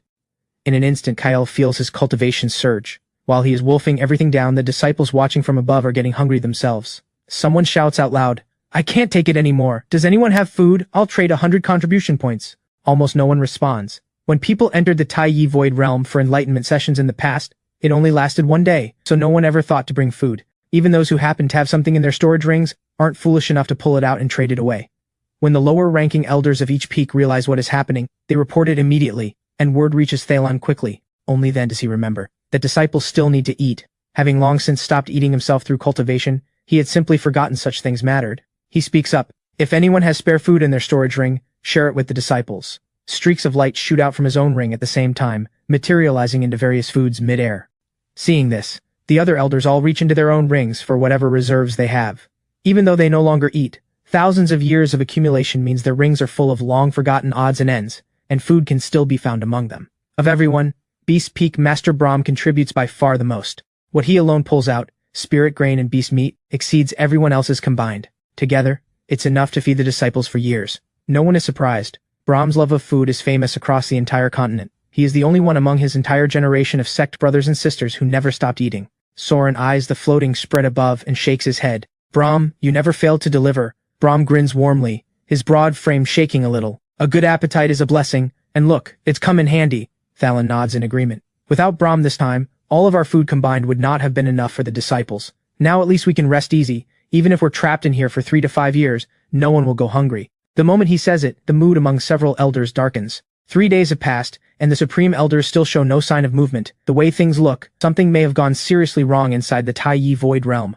If they really are trapped for 3 to 5 years, the consequences are unthinkable. Thalon sighs inwardly. It seems there is no choice but to find every possible way to reach Kyle. If Kyle can find the backup secret jade, freeing them all becomes simple. His gaze drifts to Kyle below, who is nearly finished eating, but doesn't look entirely satisfied. He gets up and starts scanning the dining hall, as if searching for something else worth eating. Draven has temporarily stopped controlling the little Chung-Chi, letting it rest inside the front of Kyle's robe. Brahm peers down curiously. Why does Kyle have such an enormous appetite? 16 dishes and he still isn't full? Varan answers, it's likely because of his technique. The Boundless Tao Archive was forged from 37 upper heaven-grade arts. The more powerful the technique, the more energy cultivation burns. Brahm nods along. Exactly. Kyle hasn't eaten in 3 days. He also just spent a full day grinding the 5 sacred mountain fist. His body is severely depleted. He's probably digesting faster than he can eat. No wonder the appetite is extreme. But before he even finishes the sentence, his gaze follows Kyle's movement, and suddenly freezes. He shouts, no, he's heading toward my storage room. I have a premium cloud dream carp in there, not yet prepared. He cannot see it. Meanwhile, Kyle is hunting for something more to eat. In truth, he can already feel his cultivation brushing against the threshold of a second-layer body tempering breakthrough, but he's deliberately holding it back. That's because advancing in the body tempering realm requires the physical body and spiritual energy to reach a natural point of resonance first. Only after breaking through at that precise threshold will the body truly be strengthened. Before reaching that point, a cultivator should prioritize hammering the physical body harder, not rushing the breakthrough. By rough estimate, his single-arm strength has already surpassed 20,000 pounds. One more good meal and he'll hit the breakthrough threshold for certain. So what he needs now is 1 serving of truly high-grade demon beast meat. Then, using the Boundless Tao Archive's power to convert it into raw physical strength, he can push through to the second layer of body tempering. While Kyle is running through all of this in his head, a crisp, mechanical chime suddenly rings out in his mind. Ding! Player's strong craving for high-quality food has been detected. Bonus guided quest triggered. Complete 1 preparation and consumption of a visually stunning, aromatic, and delicious high-grade demon beast meat dish. Upon completion, receive a purple tier trait reward, full extraction. When consuming demon beast flesh, the digestion technique of the body tempering art gains a 3-fold enhancement. Kyle's eyebrow shoots up. A trait reward this time, and it sounds genuinely powerful. But the quest won't be easy. The main challenge is sourcing high-grade demon beast meat, because the grade of a demon beast is determined by bloodline, not combat strength. The higher the bloodline grade, the greater the innate potential, and the richer the essence concentrated in its flesh and bone. Everything he just ate, while above average, doesn't come close to what Kyle would consider truly high grade.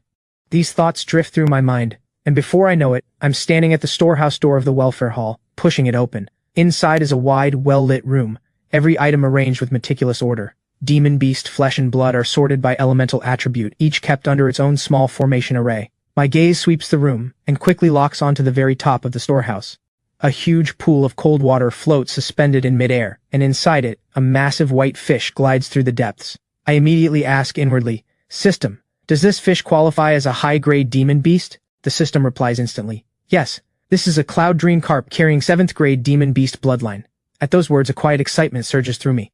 Once a demon beast bloodline reaches the 9th grade, it earns the title of divine beast. This fish has already reached the 7th grade. This is no ordinary creature, and it may not even have come from Beast Peak's own stock. Back when I first joined the sect, I overheard people chatting in the dining hall about how Beast Peak's master is quite a character. The man is broad and heavyset, and his greatest passion in life is food. A Peak Master elder of his caliber, looked at across the entire Taiyi sect, is someone nobody dares to cross.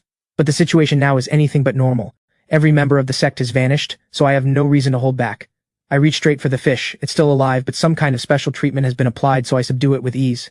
The moment my hands close around the cloud dream carp, Brahm lets out a wail of despair. My fish! If I'd known it would come to this, I would have eaten it myself. Hesitate and you lose, commit and you eat. Watching this unfold, Varen beside him can't hold back a laugh. Among 7th grade demon beasts, the cloud dream carp is considered a supreme delicacy. Its flesh is incredibly sweet and tender, and every inch of its meat is saturated with dense elemental energy. For any cultivator below the Nirvana realm, the benefit is enormous. Fate really has a sense of humor. Brahm poured everything into getting his hands on this cloud dream carp, and he hasn't even taken a single bite, yet here it is, falling straight into Kyle's lap. At the same time, the other Peak Masters press their foreheads in collective exasperation. Dorgan claps Brahm on the shoulder. Brahm, it's just a fish. Go catch another one. Brahm rounds on him, fuming. Easy for you to say. That fish is extinct across the entire central realm. The only one left in existence was kept by the Samsara fiend of the Sixth Path Brahma sect. To get my hands on that cub, I traded away a mountain of rare treasures, and then agreed to duel him for 3 days and 3 nights straight. I nearly worked myself to death on that mountain. You call that easy? The complaint lands hard. A wave of genuine sympathy ripples through the crowd, for the Samsara fiend of the Sixth Path Brahma sect is one of the most notorious demonic leaders in the Central Realm, infamous for preying on juniors, slaughtering cultivators and seizing their treasures. Even against cultivators of equal standing, he forces a fight and never lets anyone leave easily. Thalon looks at Brahm with concern. Brahm, don't put yourself at risk like that again. The Samsara fiend is dangerously unpredictable. If something had gone wrong during that duel, what then? Brahm's reply comes with a cool smirk. Thalon, you worry too much. That Samsara fiend, sure I can't beat him, but he can't touch me either. And as long as Uvail is still standing, the entire six-path Brahma sect is nothing but ants that can't even jump. Brahm glances toward Uvail with quiet pride. The legendary name of Taiyi's sword peak dominates the world for one reason. 500 years ago, Uvail faced a heavenly sovereign cultivator of equal realm and, in just over 100 exchanges, annihilated both his Tao and his soul. From that moment on, every major power in the central holy domain has bowed before Taiyi. Faced with Brahm's bold declaration, Uvail simply smiles, soft and unhurried. Then she points down toward the welfare hall. Brahm, your cloud dream carp looks like it's about to die. The color drains from Brahm's face. Down below, I'm hauling the fish nearly as tall as I am, straight into the dining hall kitchen. Since I have no idea how to operate a formation array, I'm left with no choice but to cook it myself. I drop the cloud dream carp on the ground. It thrashes wildly, so I drive a fist into it. The rage in those enormous eyes goes glassy and still. The system's requirement is to eat a high-grade demon beast meal that scores on looks, aroma, and taste. After a moment's thought, I settle on the dish. Grilled fish it is. I grab a cleaver and split the cloud dream carp straight down the middle, laying it flat. At that exact moment, the news that I'm planning to grill it sends Brahm into an absolute meltdown. This is an absolute crime against food. Cloud dream carp is tender, sweet, and delicate. Steaming is the only way to honor it, braising at the very worst. But grilling? The surrounding Peak Master elders jump in to calm him down. Easy, Brahm, the die is cast. That fish is destined for Kyl's stomach. How he chooses to eat it is his business. As long as the energy in that demon flesh can be absorbed and refined, what does it matter whether it's steamed or grilled? Brahm shakes his head through gritted teeth. Of course it matters. At its most primal, life is about eating. And how you eat is an art. Of all the 3,000 great Taos in this world, the Tao of gastronomy stands at the very top. You do not half-heartedly cook it. At those words, everyone suddenly remembers that when Brahm first chose his path, the great Tao he awakened to was the Tao of gastronomy. But the thing is, I'm not cooking for enlightenment. I'm cooking because I'm hungry, and because I need to absorb the essence inside for cultivation. There's no room for philosophy here. I cook it however I want. Just then, a core disciple speaks up, burning with curiosity. What is Kyle doing? Is that a marinade? I've never seen anything like it. The other elders all peer downward. They watch me drag out an enormous iron basin and start pouring in salt, rice wine, green onion, and ginger, then lay the scored fish into the mix. Soren turns to Brahm with a puzzled look. Brahm, is this really how you grill fish? Brahm furrows his brow. I have no idea. Is he removing the fishy smell? The other elders exchange glances, all sensing that Kyle's grilling method is like nothing they've ever seen. They've long since entered chi fasting. Even back when they used to eat, there were always dedicated chefs handling everything. None of them knows the first thing about cooking. But from what they can recall, even the master chefs at the finest taverns never did anything like this before grilling. The reason is actually simple. In this world of cultivation, the only thing that truly matters is getting stronger. The powerful can fast for 1,000 years on chi alone, which means their everyday life skills are nowhere near what they would be back on Earth. Grilling here basically means throwing food over a fire and sprinkling some seasoning on when it's done. Even a seasoned food lover like Brahm has no personal recipes to speak of, so when they see Kyle working the fish like this, everyone is immediately transfixed.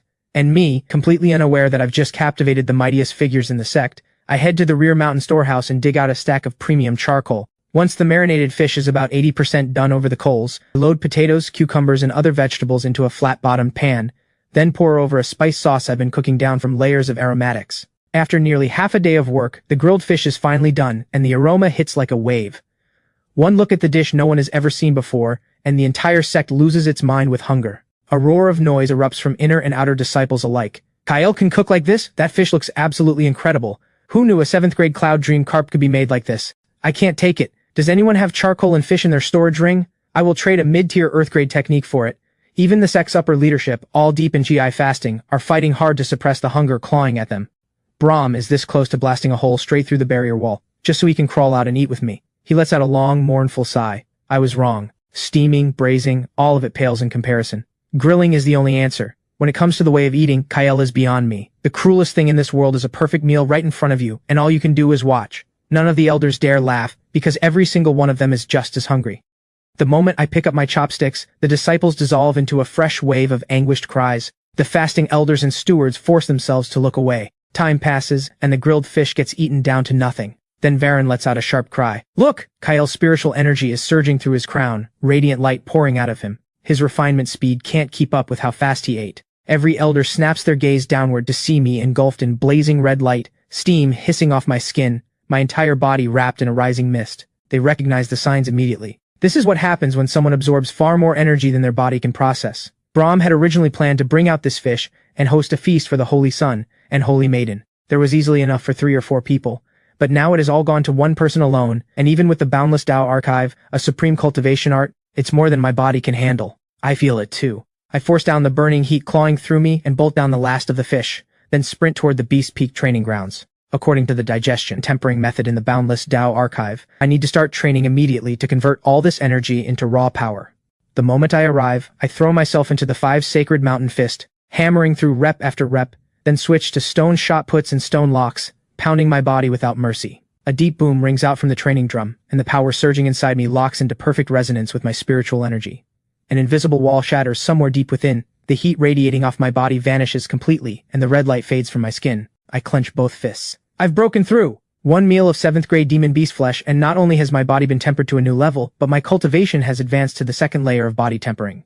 At the moment of breakthrough, a mysterious amplification effect washes through me. I steady myself, then grab a stone shot put weighing 30,000 jin, and find I can hoist it with one arm without effort. I keep adding weight, testing until I find my limit, 33,000 jin with a single arm. The system's notification rings through my mind. Congratulations, player. Tutorial quest complete. You have received a purple inscription talent reward Flesh Force now active.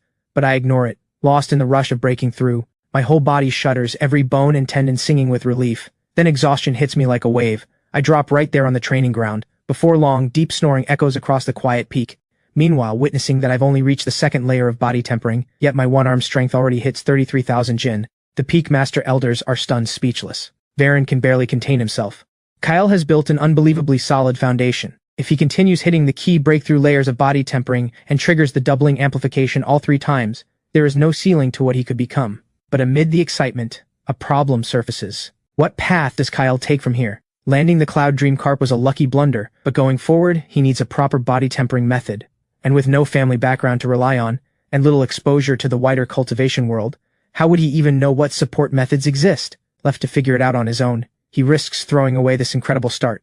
Thalon lets out a quiet sigh and turns to Draven at his side. We need to reach him as soon as possible. Draven replies with a pained look. I'm trying, but Rusty is a broken puppet. We just need to give it more time. Rusty, the scrap iron Cheongchi puppet, is their only hope of reaching Kyle. So while Kyle sleeps, Draven works quietly without pause, channeling his spiritual sense into Rusty over and over, trying to upgrade his control over the puppet. After a full night of deep sleep, every muscle and bone in my body has fully recovered.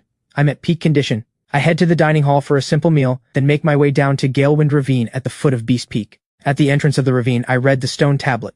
Galewind Ravine, demon beasts within do not exceed the body tempering realm in power. However, a number carry high-grade ancient bloodlines and are exceptionally dangerous. Most inhabit the rear half of the ravine. Enter only within your limits.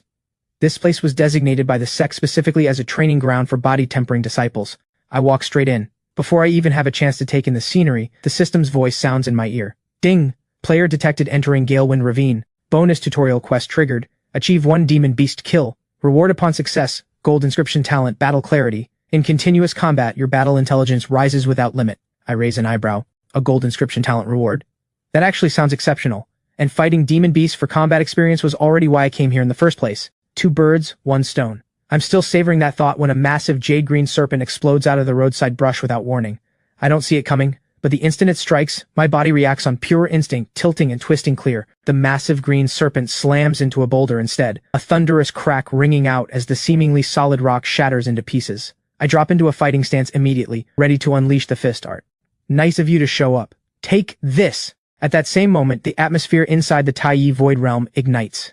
Inner and outer disciples watch without blinking, and several sharp-eyed core disciples immediately identify the serpent, bursting out. Kyle really knows how to pick his opponents. Beast Peak has 3 hunting grounds suited for body-tempering disciples, and Galewind Ravine has the most savage beasts of all. That's right, that is an iron-tailed jade serpent, a 3rd-grade bloodline demon beast.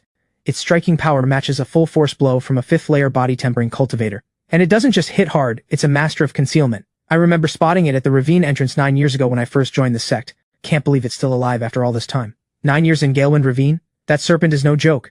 While hundreds of thousands of disciples are still debating, I drive my fist straight into that massive serpent skull. With my body at full output and a heaven-grade upper-tier fist art behind the blow, the force unleashed far exceeds my one-arm limit of 33,000 jin. The iron-tailed jade serpent doesn't even get to move. It's dead in an instant. The Taiyi void realm erupts. Countless disciples stare in disbelief. A demon beast with the combat power of a 5th-layer body-tempering cultivator on top of a 3rd-grade ancient bloodline just gone like that? Kyle is only at the 2nd layer of body tempering. That is insane. A once-in-a-million-years genius for real. But wait, why did the iron-tailed jade serpent just stand there and not move when Kyle attacked? Did you not see what fist art he was using? Can a demon beast really be scared stiff? Listen, have you actually been paying attention in the Elder's lectures? Once a high-grade martial art reaches a certain level of mastery, it generates a terrifying aura. That aura exerts overwhelming dominance over any creature weaker than the wielder. Exactly right. Kyle is training in our sect's supreme martial art, the heaven-grade upper-tier 5 Sacred Mountain Fist. And he's already brought it to minor mastery, so when that fist came down, the force behind it is beyond what any of us can imagine. Varen nods with quiet approval. For a first real fight, that performance is genuinely impressive. High cultivation talent doesn't always translate to combat strength. Battle intelligence has to be built through real fights. Kyle dropping that serpent in one hit is the first step toward building the kind of unshakable confidence a legend needs. That said, his strikes are a bit too reckless, and he holds nothing back. But it's not a serious problem for now. We can shape that over time. He keeps that thought to himself and turns his gaze back down below. After the kill, the system's reward tone chimes in my mind. Congratulations, player. Tutorial quest complete. You have received a gold inscription talent, Battle Clarity. I don't feel any different though. This kind of talent sounds abstract, and I suspect it only shows its worth in actual combat. My first demon beast kill leaves me a little unsettled, but I shake it off quickly and push deeper into Galewind Ravine. The further I go, the more Battle Clarity starts to show its power. Fighting begins to feel natural, almost effortless. By the time I reach the midpoint of the ravine, I discover a wide river cutting the ravine into 2 halves. The strongest demon beasts I faced in the front half were only 3rd-grade bloodline, roughly equal to a 6th-layer body-tempering cultivator. I haven't crossed into the rear half yet, but I can already sense the threat level shifting beyond that river. That's exactly what I want. Whether it's pushing Battle Clarity to its limit or driving the Boundless Tao Archives techniques further, it all comes down to real combat. With that in mind, I jump into the river and cross straight into the rear half of Galewind Ravine. Watching me do it, disciples in the void realm above frown with unease. Is Kyle being reckless? Sure, he's training in a supreme art like the Boundless Tao Archive, but his body is still a mortal frame. How does he dare step into the rear half already? He probably doesn't understand how much the power gap widens with each bloodline grade. That makes sense. He just killed a 3rd-grade bloodline wolf that matched a 6th-layer body-tempering cultivator, and now his confidence has gone through the roof. He's probably thinking the rear half can't be that different. He's about to learn a painful lesson. Meanwhile, I'm walking straight down the main path and I can feel powerful presences lurking all around me, growing stronger with every step deeper. The excitement building inside me is almost intoxicating. I let my own aura flare out without hiding it at all, a clear provocation in any demon beast's eyes. Before long, a massive gray bear steps out from the tree line. Its fur is thick and long, and its claws glow with a fierce red light. A disciple up in the void realm calls it out immediately. That is a flame paw bear, a 4th-grade bloodline demon beast. Its defense is almost unbreakable, and those paws hit like a siege weapon. Looks like Kyle drew a bad hand on his first encounter in the rear half. He might not even make it to a second fight. The flame paw bear alone is enough to show him what Galewind Ravine's rear half is really made of. Once he feels that, he'll come to his senses and fall back. Everyone is still thinking this when shouts explode from the outer disciples section. The fight has started. The flame paw bear lunges at me first, and I slip out of its crushing overhead swipe without a second to spare. I call out to it with a grin. Hey little bear, fighting dirty already? The beast can't understand words, but it knows I'm not taking it seriously. It charges, massive paws sweeping hot blasts of pressure with every strike, but with Battle Clarity sharpening my read of every movement, I dodge every single attack using nothing but my upper body. The crowd watching is completely stunned. Varen, master of teaching peak, is visibly moved. That's not a movement technique. That is Kyle's battle instincts evolving in real time. Yuval nods in agreement. Exactly. Even in those earlier fights, I could see it.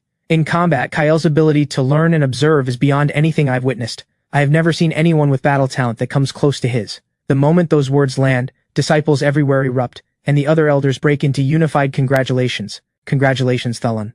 Our sect has gained another Keelan prodigy. Kyle's future is beyond measure. It wouldn't be impossible for him to one day match the glory of Grandmaster Soren himself.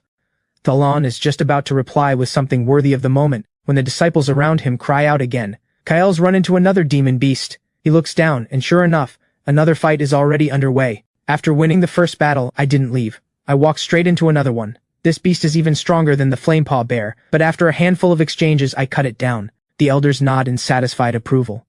When Kyle killed the Flamepaw Bear, he only threw one real strike. That was basically an instant kill. Of course he's pushing forward. This new beast put up more of a fight, but Kyle clearly had plenty left in reserve. He's going to keep going. He's moving again, just like we thought. Let's see, this time he's facing a 5th grade bloodline demon beast. This is getting serious. Is he actually in danger now?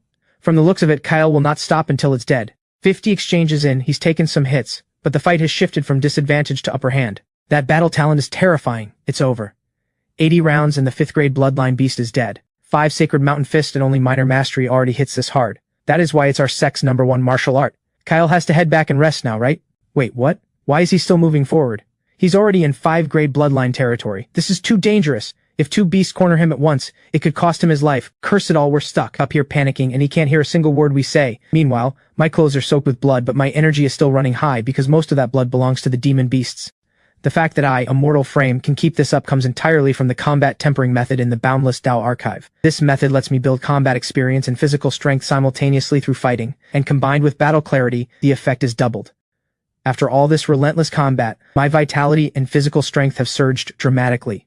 I haven't run the numbers yet, but I can feel the difference is massive, because every beast I've hunted has been a high-grade target. My techniques are growing sharper with every fight, and that's exactly why I keep getting stronger the more I fight. The people inside the Tai Void realm have no idea what's driving this, and they're simply overwhelmed. Why is Kyle so relentless? He's carved a path from the ravine entrance all the way into the deep rear half. That is terrifying. Even Grandmaster Soren in his prime couldn't have done much more, could he?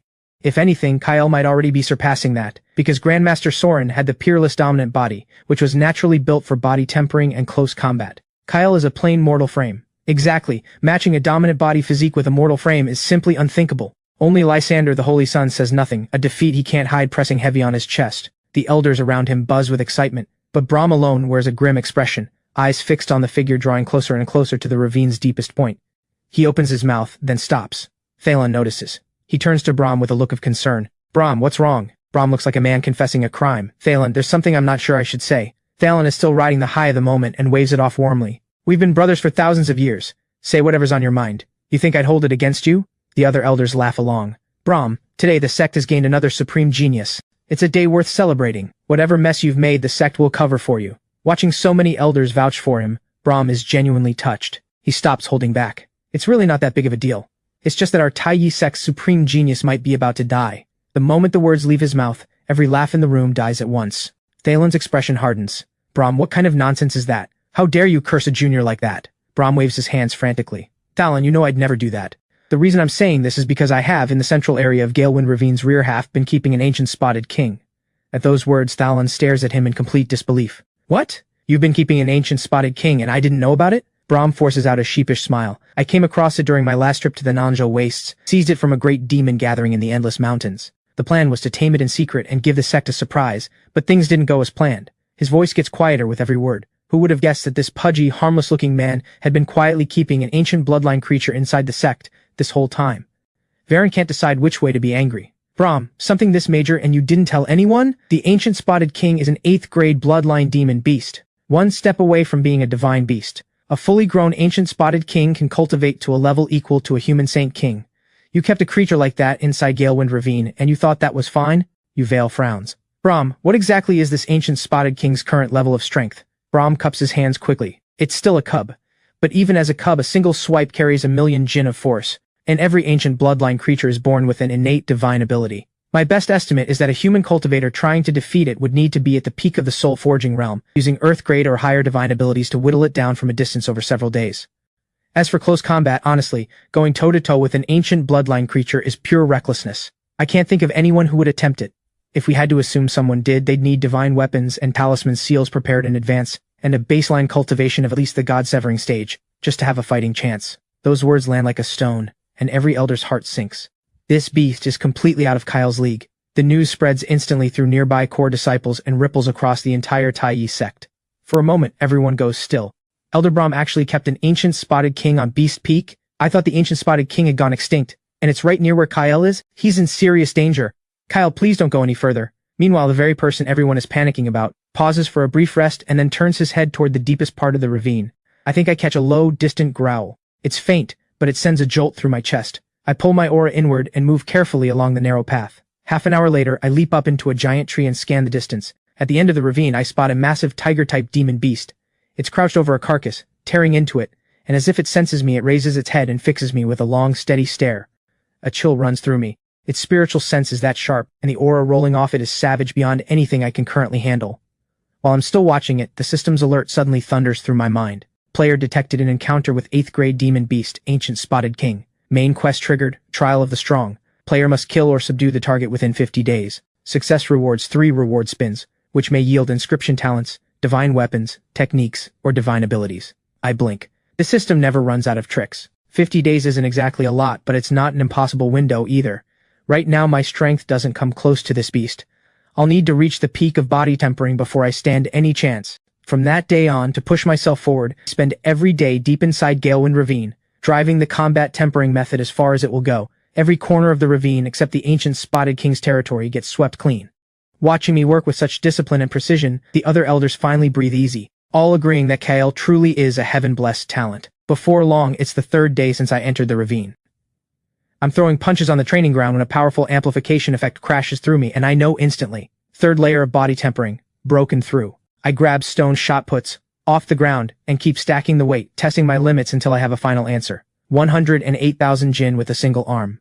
The joy that hits me is immediate. With this kind of strength, if I ever cross back to the modern world, I'd basically be a superhero. While I'm still savoring that thought, I hear a scraping sound at my feet. It's Rusty, the scrap iron Xiongqi puppet, skimming low across the ground with a book scroll clamped between all 4 paws. I reach down and pull the book from underneath it. I flip through it quickly. It turns out to be a handbook on body tempering cultivation. Inside, it explains that when a cultivator hits certain key layers of body tempering, the body undergoes a doubling amplification in physical strength. This realm is not about rushing.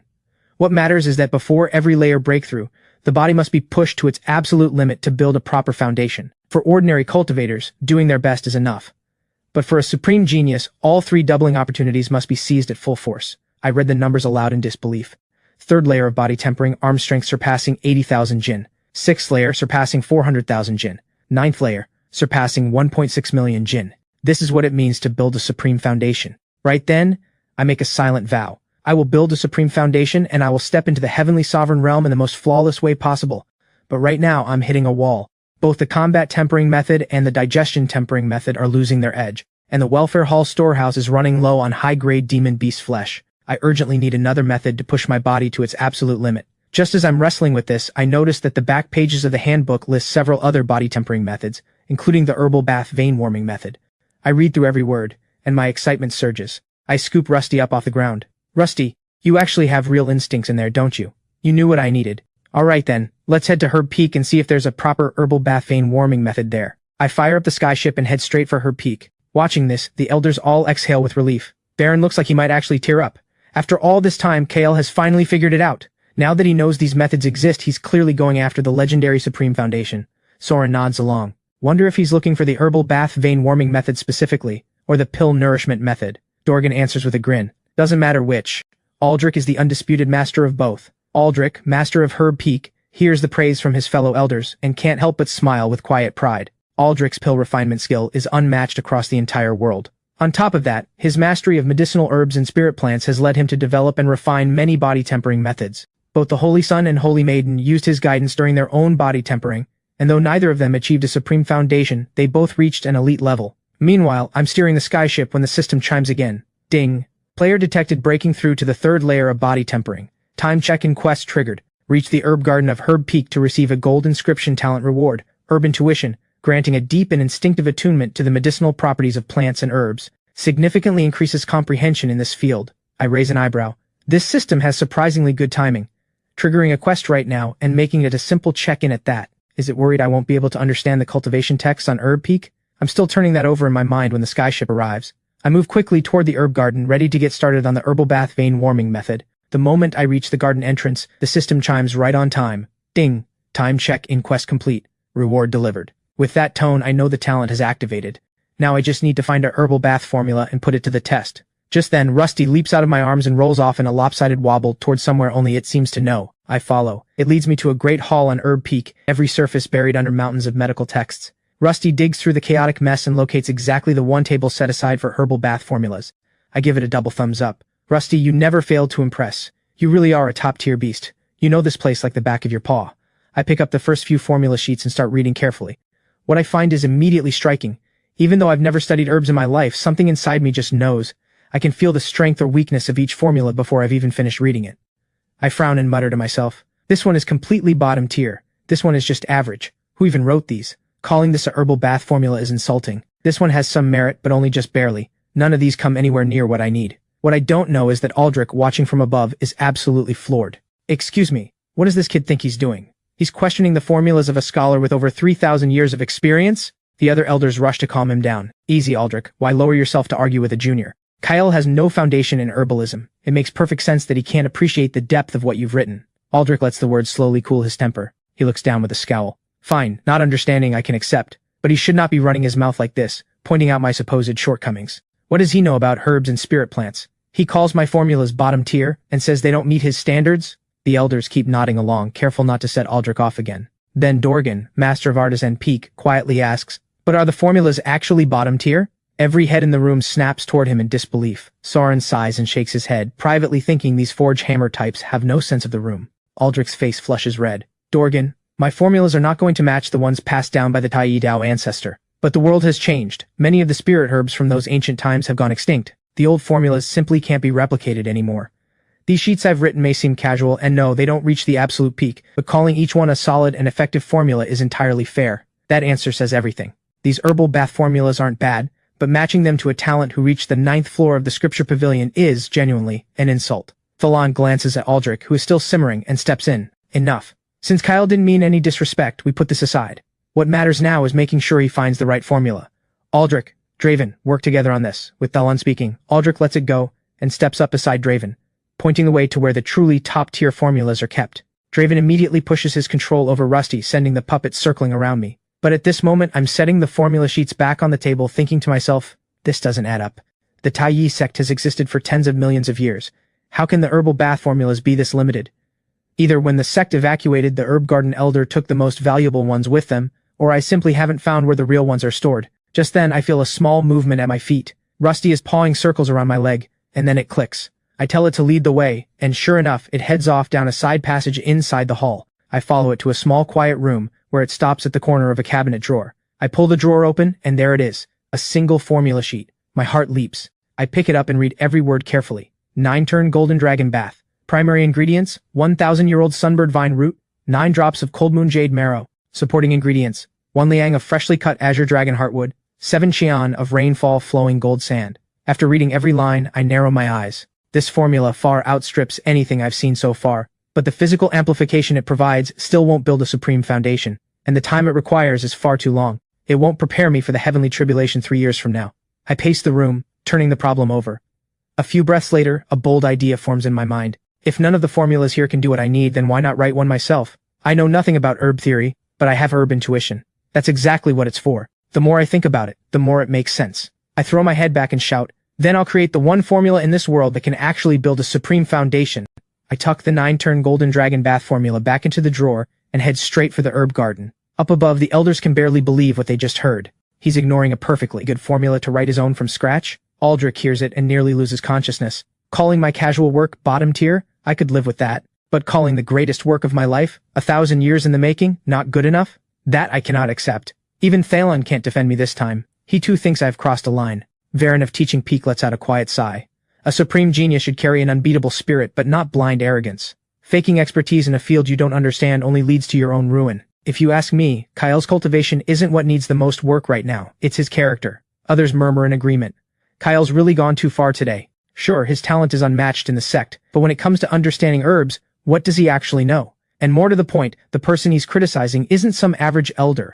He's challenging Aldrich, the master of the herb garden himself. Aldrich's knowledge of herbs is the finest in the entire world. Who else even comes close? The 9-turn golden dragon bath is the most effective body-tempering herbal bath formula I have ever seen. And Kyle thinks he can just write something better? That's pure delusion. Those words do ease some of Aldrich's frustration, but his expression stays stony as he glares down at me. Looks down on my formula, does he? I'm already regretting sharing it in the first place. Fine, if you're so capable, don't use it. The elders exchange a quick look, and Dorgan puts a hand on Aldrich's shoulder. Aldrich, Kyle is a bit out of line, sure, but young people have no perspective. Making a fool of themselves is part of growing up.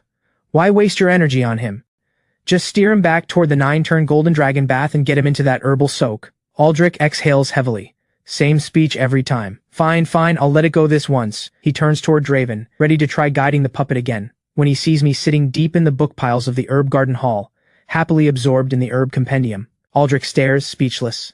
You're actually studying? That herb compendium was written by him, though in such a chaotic and disorganized way that he never showed it to anyone outside. But now, watching me read with total focus, eyes lighting up with sudden realizations, barely able to contain my excitement page after page. Just moments ago he was furious at me for talking out of turn, but watching me pore over his own work with this much sincerity, he finds he just can't stay angry anymore. Thalen drifts over with a warm chuckle. Aldrich, looks like Kyle gets you after all, but herbalism is a vast and deep field.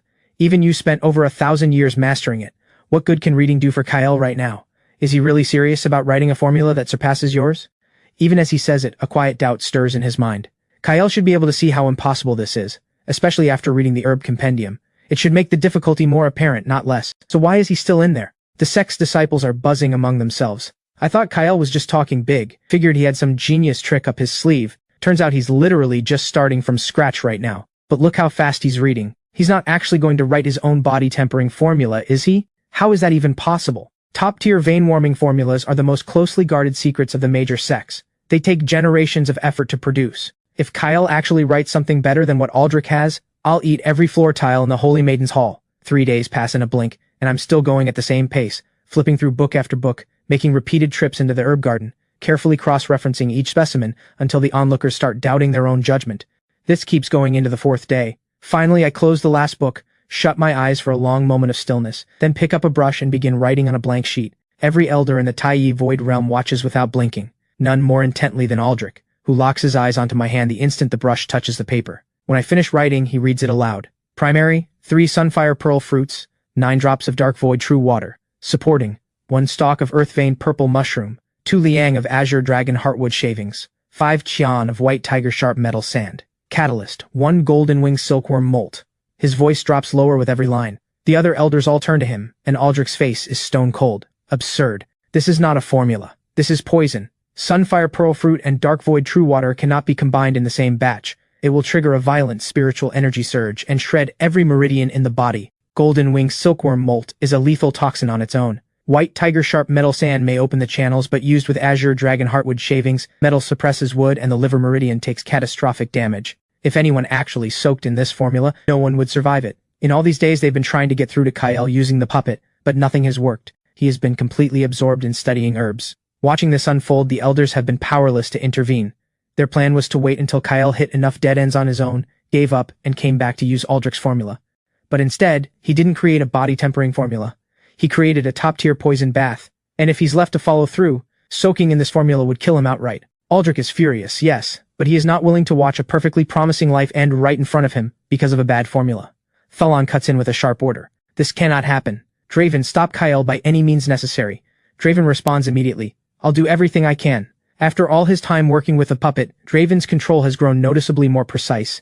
He activates the puppet technique, and inside the hall on Herb Peak, Rusty looks up at me and rams itself into my shin. I glance down at it, barely distracted. Good, Rusty. Go play somewhere else. I tuck the formula under my arm and walk out the door. The elders see this and turn to Draven with hard, silent stares. The pressure lands on him like a weight. Draven grits his teeth and pushes harder, pouring his spiritual sense into the puppet. Rusty lurches into the air in a crooked, wobbling flight, hovering close around me and doing everything it can to get my attention.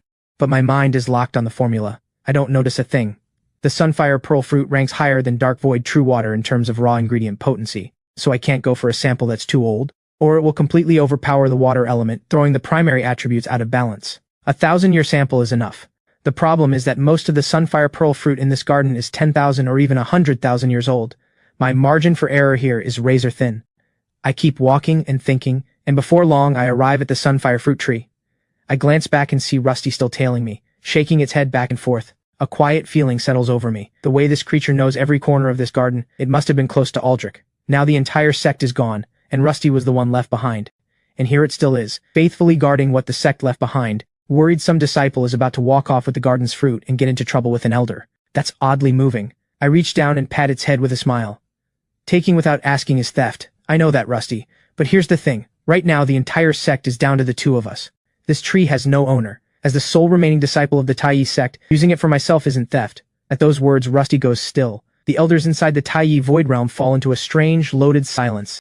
They hadn't expected that rather than questioning his own formula, Kyle would assume the puppet was blocking him from picking fruit without permission. After only 3 days of studying herbs, he's confident enough to soak in a formula he wrote himself. The sheer self-belief is staggering. All they can do is watch helplessly as I reach up and pluck sunfire pearl fruits off the tree, deliberately choosing the ones that clearly aren't ripe yet. Even the regular disciples are rendered speechless. An inner disciple groans. Even I can tell those fruits are substandard. And he's still picking them? 3 days of study and he doesn't know how to check the age of a spirit plant? Others quickly agree, their expressions a mix of disbelief and confusion. Kyle had them convinced with his intense reading that he knew what he was doing. But picking deliberately unripe sunfire pearl fruit makes it clear he doesn't really know herbs. The ripeness of this kind of spirit fruit is readable from its appearance and the aura it radiates. Any ordinary disciple could tell. The comments keep coming. If writing a herbal bath formula was this easy, I could write one too. Seriously though, why does he keep refusing Aldrich's formula? What is he even going for? Probably thinks his talent is so extraordinary that he's gotten a big head. Other people spend 1,000 years just to make progress in herbalism. He tries to match that in 3 days of self-study. What is going on in his head? At this rate, it's no wonder he's going to get himself killed. He has such incredible cultivation talent and yet he's so reckless with something like this. If he actually kills himself in that bath, he'll have set a whole new record for how a supreme genius can go out. Exactly, everyone else uses herbal baths to strengthen their bodies, and Kyle uses one to dissolve his.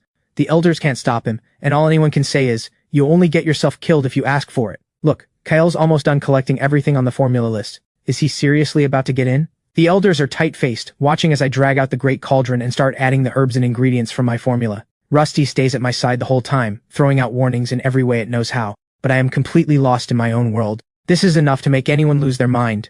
Phelan draws a long, slow breath. So be it. Life and death are fate. He closes his eyes and refuses to look anymore.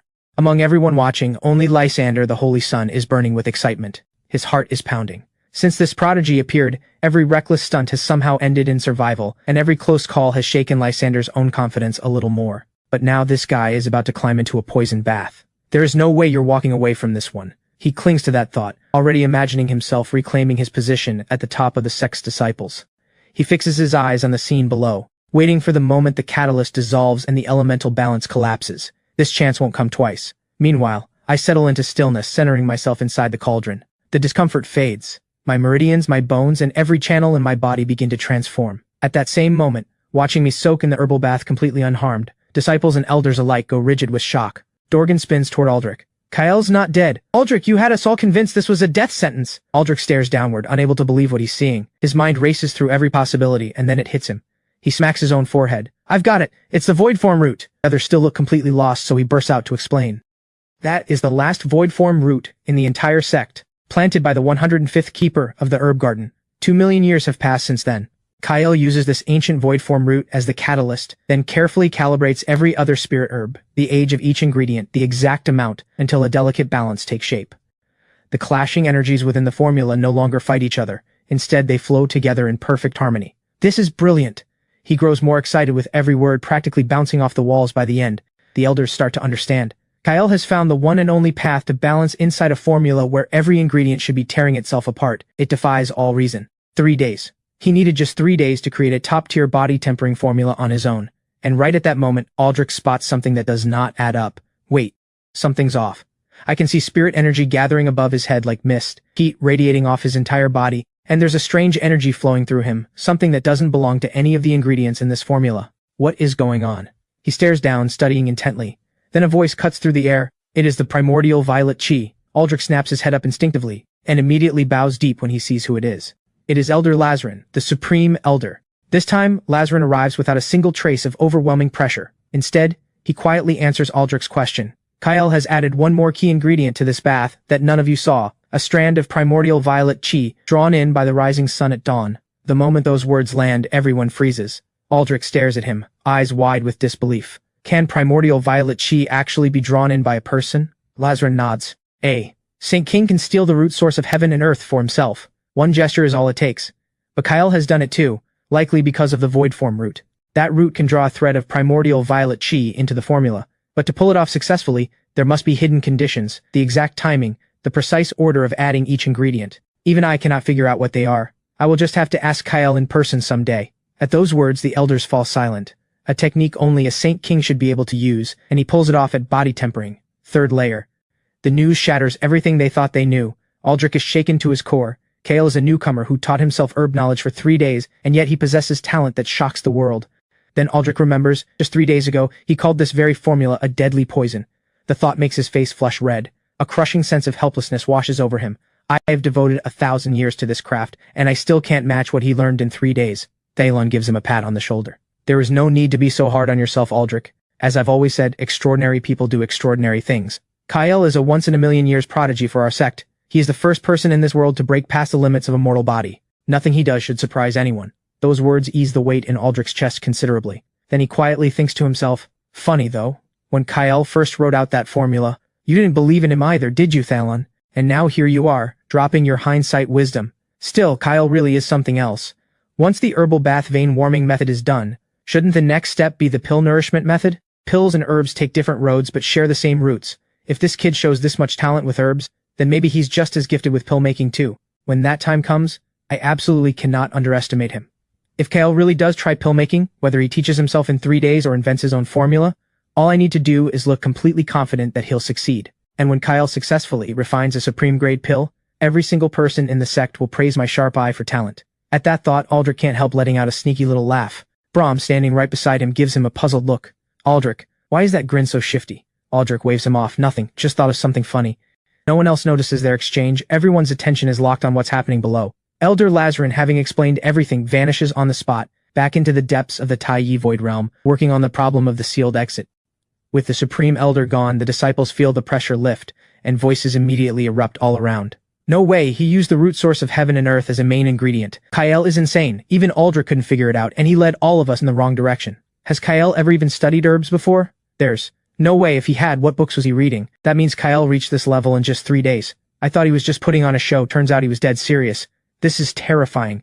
He must be a god walking among mortals, the herb ancestor reborn. The move of infusing primordial violet chi into the bath also explains everything that looked like nonsense before. At the same time, a new question rises. This top-tier formula, using primordial violet chi alongside the void form root as the catalyst, just how powerful is it? Not only the disciples, but the elders and stewards are all talking. With the root source of heaven and earth as an ingredient, the effect cannot be measured by normal standards. My guess is the boost could reach around 100%. That's literally double. That's impossible. During the body tempering stage, only the key breakthrough layers can double your power. Throughout all of history, no one has ever doubled their physical strength at a minor layer using external methods. 90% is more like it. Boosting your strength by 90% through a herbal bath is already one of a kind in the entire world. News of this alone would drive every major power into a frenzy. A frenzy for what? The catalyst in this formula is the void form root, a spirit herb that no longer exists anywhere. This bath is the last one that will ever exist in this world. Still, with Kyle's talent, if he wanted to, writing another formula at this level probably wouldn't be hard. After going back and forth, they settle on a conclusion. Kyle's bath should yield a 90% boost. In their minds, that is already an incredibly high expectation. When Kyle first entered the body tempering stage, his arm strength was 18,000 jin. After breaking through, it climbed to 33,000 jin. Even after brutal training in Galewind Ravine, it maxed out at 54,000 jin, and only the special effect of the third layer doubled it. 90% is the absolute ceiling for physical growth at a minor layer in the body tempering stage. A full 100% has never been achieved in all of history. Kyle's first 2 breakthroughs were no exception, so naturally, everyone assumes the third won't be either. Meanwhile, I am still submerged in the bath, eyes closed, deep in cultivation. The boiling liquid drives the medicinal energy into every part of my body. I break open my hidden meridians, and the primordial violet chi converts into a surge of power that strengthens my meridians. By the 7th day, the pitch-black bath has gone completely clear. I can feel a breakthrough coming. I slowly open my eyes, take a few steady breaths, and leap out of the cauldron. I head straight to the training ground on Herb Peak, ready to see what I'm capable of now. Up in the Tai Void realm, the moment the disciples catch a glimpse of me stepping out of that bath, the comments go completely wild. Come on, Kyle. Why bother wearing anything in an empty sect? But honestly, Kyle's body is just unfairly perfect. Those muscles, so full and sharply defined. Honestly, a feast for the eyes. The elders, meanwhile, are waiting to see raw power. My eyes lock onto a specially forged iron cauldron I have never attempted before. I lift it with both arms, then shift to one arm and find I still have strength to spare. This cauldron is forged from black sand, dark iron, weighing 230,000 jin. Every single person in the Tai Void realm is stunned. Dorgan counts on his fingers. Kyle's single arm strength before was 108,000 jin. Now, after breaking through to body tempering, 4th layer, he can lift a cauldron weighing 230,000 jin. Doesn't that mean the formula boosted his physical strength by a full 120%? At that number, Thalon nods with pure delight. Outstanding. Outstanding, outstanding. Kael has truly earned the title of Keelan Prodigy. 120%. At the 4th layer of body tempering, he already commands 230,000 jin of raw power. With a foundation this deep, his future is limitless. Inner and outer disciples alike erupt in shock. While the Taiyi Void Realm is still buzzing, I have already returned to the main hall of Herb Peak, taken a bath, and found a brand new core disciple robe in the storage room. I change, straighten my clothes, clasp my hands behind my back, and turn my mind to business. The herbal bath vein warming method worked brilliantly, but there was only one void form root, 2 million years old. That formula can never be made again. But primordial violet chi still lingers inside me, and it will keep strengthening my meridians as I train. The herb garden still holds plenty of spirit herbs, so I plan to use herb intuition to identify the celestial treasures in the garden, then pair them with high-grade demon beast meat from Beast Peak's feast hall to cook up meals, using the power of meat mastery to push my blood chi growth. That way, I can sail smoothly through the 4th layer of body tempering. With my training plan locked in, my eyes drift to the brush and ink sitting on the table, and something stirs inside me. I pick up the brush and write out the full formula. I name it the Primordial Tao Infusion Bath, then place it carefully inside a jade box and set it on the most visible spot on the bookshelf. Done. I pick a few quality spirit herbs from the garden and head straight for Beast Peak's feast hall. When everyone sees that Kael has left the formula behind at Herb Peak, the admiration hits like a wave. Praise pours in from every direction. Kael's character is everything a successor of our sect should be. We all misjudged him. Exactly. When we saw him quietly loading contribution points into his sect token, we thought he had bad character. But looking back now, it was all just making the most of what's there. The Primordial Tao Infusion Bath, what an arrogant name. But the effect lives up to every bit of it. From now on, the greatest vein warming method in the world belongs to the Taiyi sect. The elders look down at Kael with warm, satisfied smiles. Aldrich, after reading through the formula, pulls himself back together, because Kael specifically noted in the formula that it originated from Herb Peak's herb garden. That means Kael has a real connection to Herb Peak. One day when the world learns that the Primordial Tao Infusion Bath came from Herb Peak, the entire world will be shaken, and as Herb Peak's master, he naturally rides that wave of glory. The more Aldrich thinks about it, the happier he gets. Kael is thoughtful. The fame of the world's greatest formula is going to land right on the head of our Herb Peak. While the elders are still celebrating, Dorgan suddenly speaks up with a puzzled look. But how is Kael going to train next? Why does it look like he's heading back to Beast Peak? The moment those words drop, the others look confused too, all except Brahm, who seems to have just realized something, and his face goes pale. No, he's walking into my feast hall with 300,000-year celestial treasures.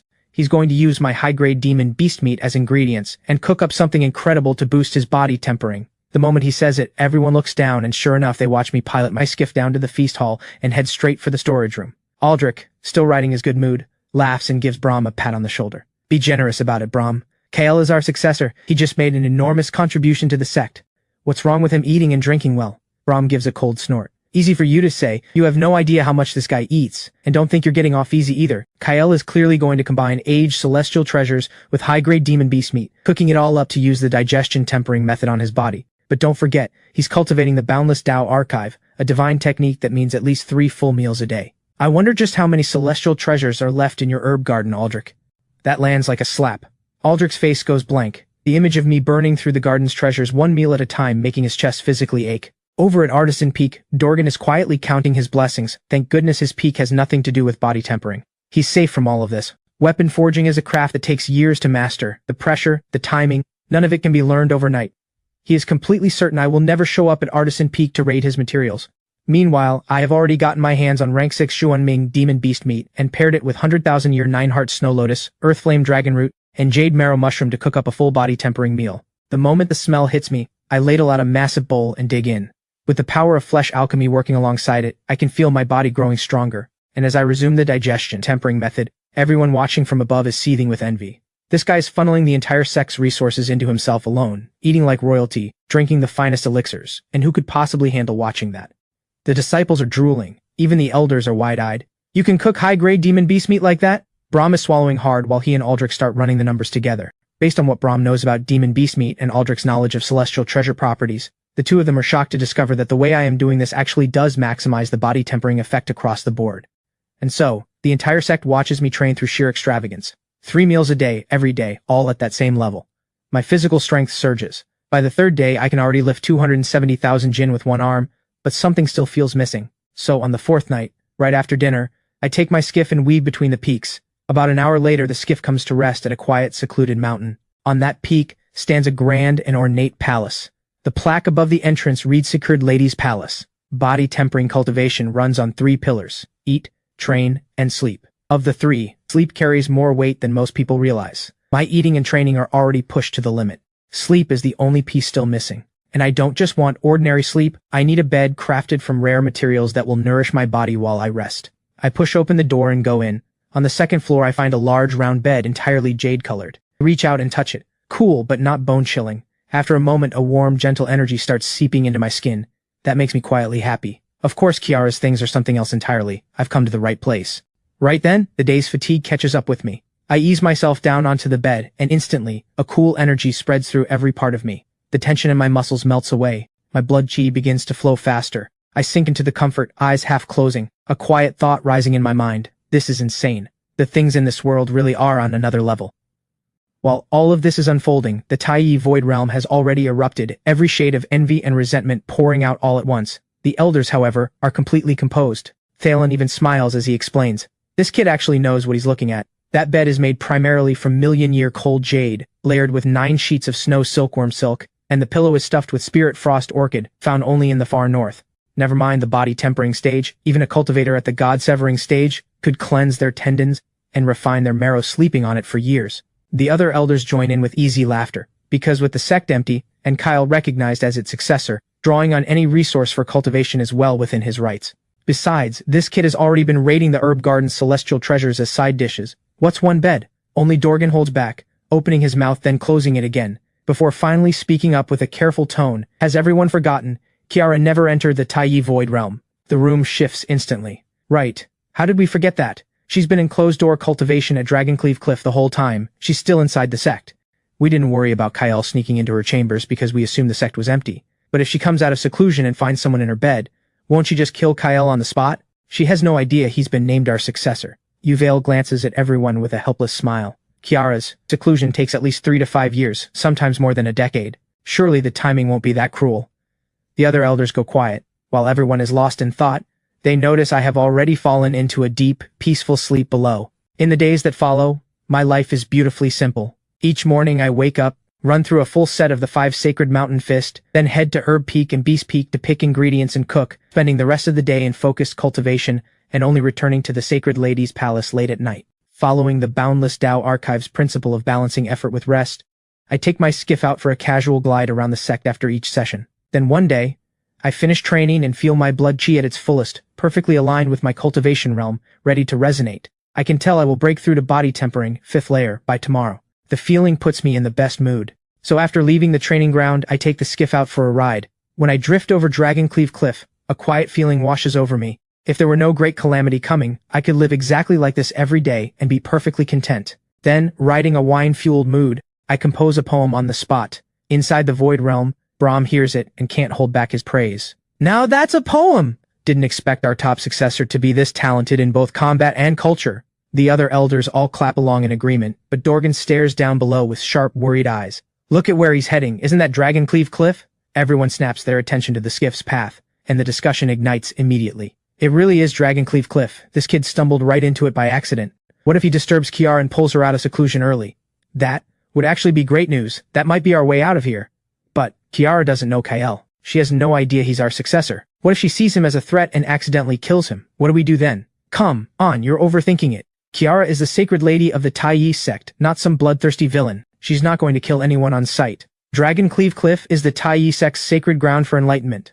The story goes that when the sect was first founded, the Taiyi Dao ancestor fought a primordial true dragon that came seeking revenge. 10 days and 10 nights of battle, and slew it right on that spot. The dragon's blood soaked into the earth, and for a time the area was consumed by the dragon's dying resentment. The Taiyi Dao ancestor reshaped the land and purged the danger, and after 10,000 years of natural tempering, it transformed into a sacred cultivation ground. Cultivators who achieve a breakthrough here receive the lingering blessing of the true dragon's power. Legend also says that those with great destiny can glimpse the dragon's shadow and grasp the supreme divine ability of the dragon race, though no one has ever confirmed it. Access to the cliff is strictly controlled. Once someone enters closed-door seclusion there, the formation seals and protects the area. Since Rusty, the puppet the elders control, has no living aura, getting close does nothing to wake Kiara, but a living person with powerful enough vitality has a chance of being sensed by her, which means tonight might finally be their way out of the void realm. For a moment everyone holds their breath, staring down below, silently begging for Kyle to catch Kiara's attention. I arrive above Dragoncleave Cliff. Take a look at the inscription on the stone tablet, and let the wine do the talking. Dragoncleave Cliff, Slayer of the True Dragon. Are you serious? A primordial true dragon is a rank 9 divine beast. A fully grown one is practically invincible in this world. And the founding ancestor, one human, killed it? Yeah, I don't buy that. I have been spending a lot of time in the Scripture Pavilion lately, and the records there clearly say the primordial true dragon is the apex predator among divine beasts, sitting at the absolute top of the power hierarchy. But this stone tablet paints the Tai Dao ancestor as some world-splitting god who even took down a true dragon, a bit much. Though thinking about it, every rising power inflates its founder's legend a little. Exaggerating the backstory a bit, can't really blame them for that. Drowsiness hits me then, and I climb back onto the skiff and head out. The next morning, I arrive at the training ground full of energy. The resonance between my blood chi and spirit energy has reached its peak. The breakthrough is right here. With that in mind, I grab an iron cauldron and start tossing it around, guiding the resonance toward the final push. But the elders watching from above all look drained and flat. Yesterday, Kyle wandered over Dragoncleave Cliff by accident, paused briefly, then left, without drawing Kiara's attention at all. They got their hopes up for nothing. Whether she simply didn't sense him, or whether something has gone wrong in her seclusion, no one can say. Thalan glances at the low mood around him and speaks up to settle things. Stop overthinking it.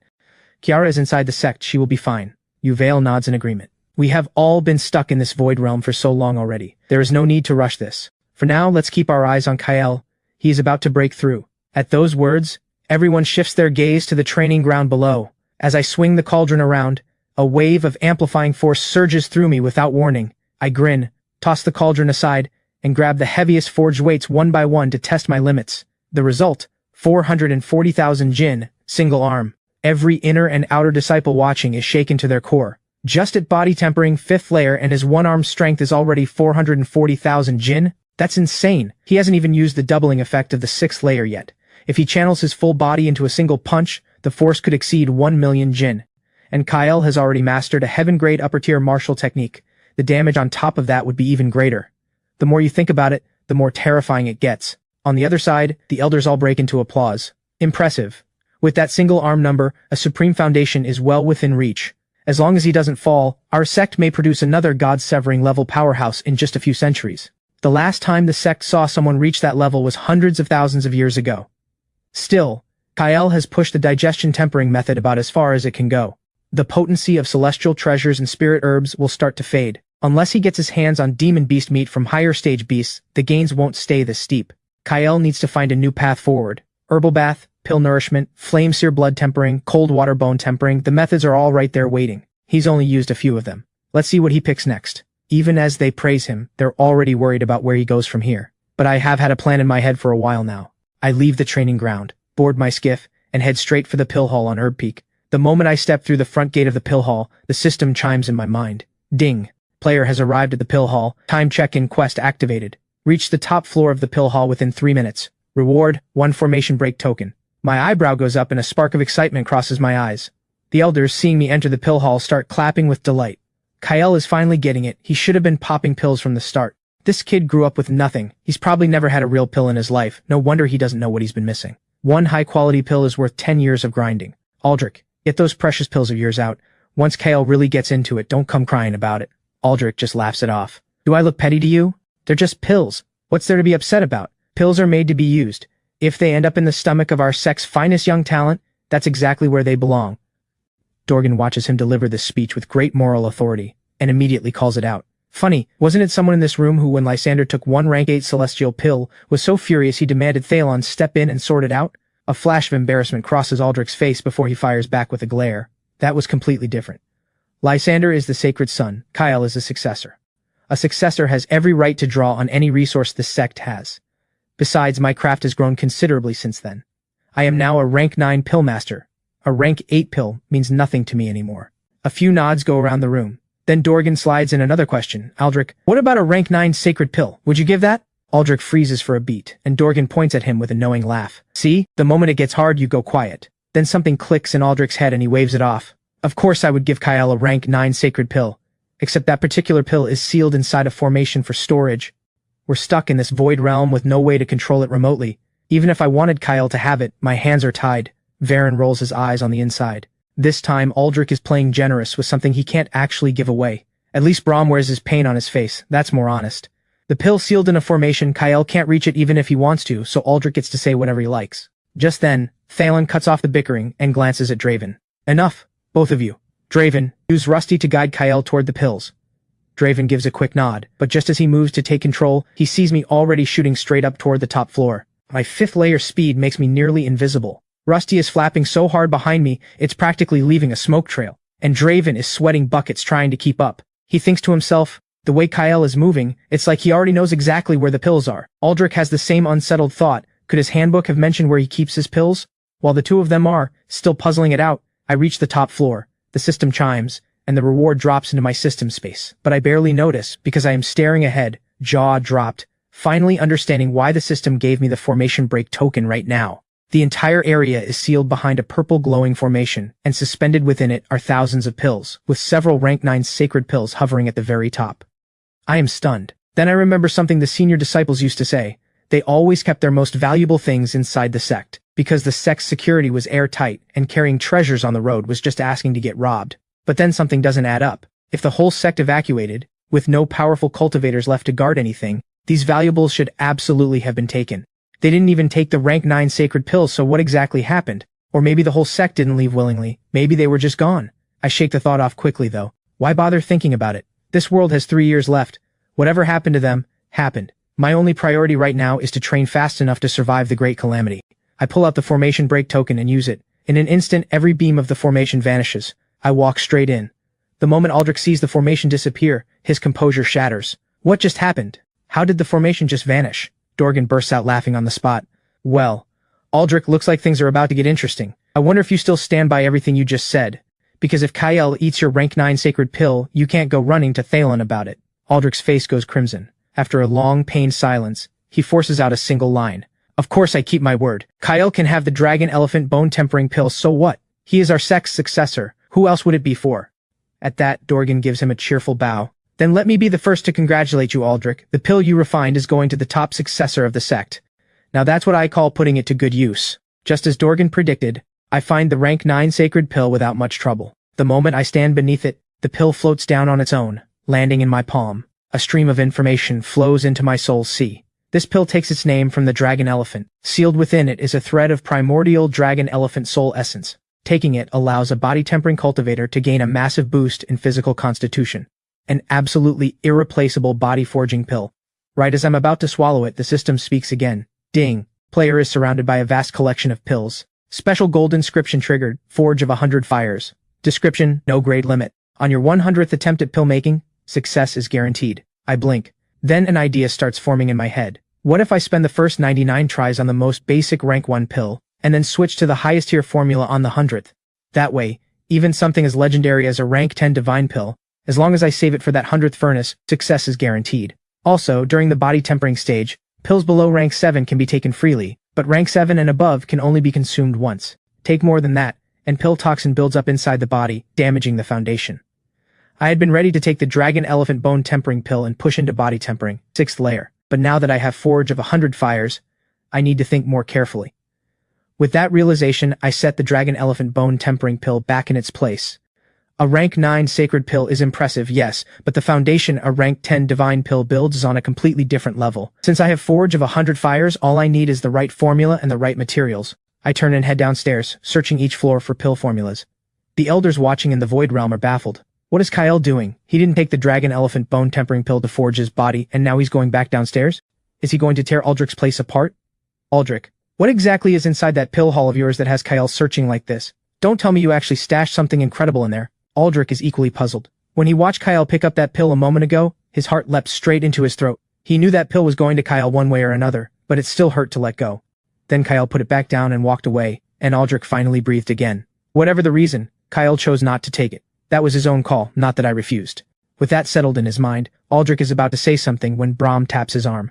Aldrich. Kyle just stopped. Looks like he found what he was after. Can you tell me what's in that room? Aldrich squints down. That's where the pill formulas are kept. Inside are the formulas I've developed over the years, as well as the works of the pill hall's great masters from the past. But why would he go there? Then Aldrich's expression darkens, and he draws a sharp, silent breath. Down below, I have already reached the 3rd floor of the pill hall and found 29 upper-grade pill formula jade scrolls. My eyes lock onto one in particular, the upper-grade formula designed for the body tempering stage, the Chaos Undying Vitality Pill. Refining it requires 6 divine materials, including Chaos Primal Chi, all placed into a furnace forged from Chaos Stone, and burned through 9 cycles of solar and lunar true flame for 10 full days and nights. The effects are staggering. Not only does it guarantee a body tempering, 9th layer body the strength of 1,600,000 Jin at minimum, it also grants the power of unlimited body tempering, a growth potential with no ceiling. A quality like this, built through cultivation rather than birth, is almost unheard of. After reading it all through, I head to the 5th floor to hunt for materials. Success rate is the last thing I need to worry about. That's what the cheat code is for. But when I search the storeroom, I can only find 5 of the 6 materials. The one missing is the True Dragon Reverse Scale. That scale is the most vital part of a primordial true dragon's body. A fully grown dragon is essentially invincible. The odds of anyone ever obtaining that scale should be near 0. Just as I'm starting to worry, something glowing shoots past from above the storage shelves.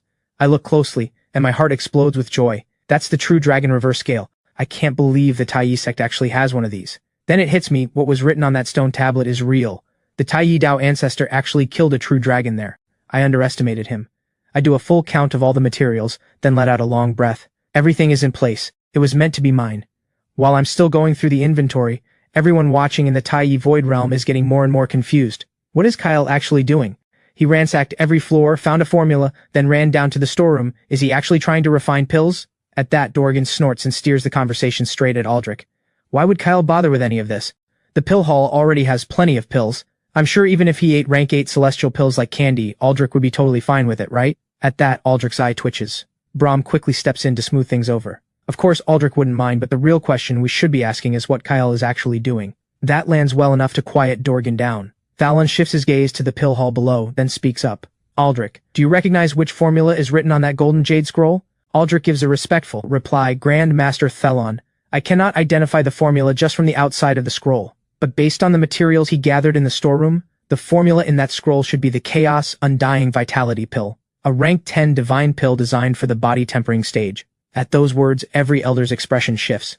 Is Kyle actually going to refine a rank 10 divine pill? A pill at that grade hasn't appeared in millions of years. The materials are nearly impossible to gather, the refinement process is brutal, and as the world's energy has shifted, the success rate has only dropped further. Yes, Kyle has the miracle of creating a top-tier herbal bath formula, but pill making is on a completely different level of difficulty. This time, success seems out of reach.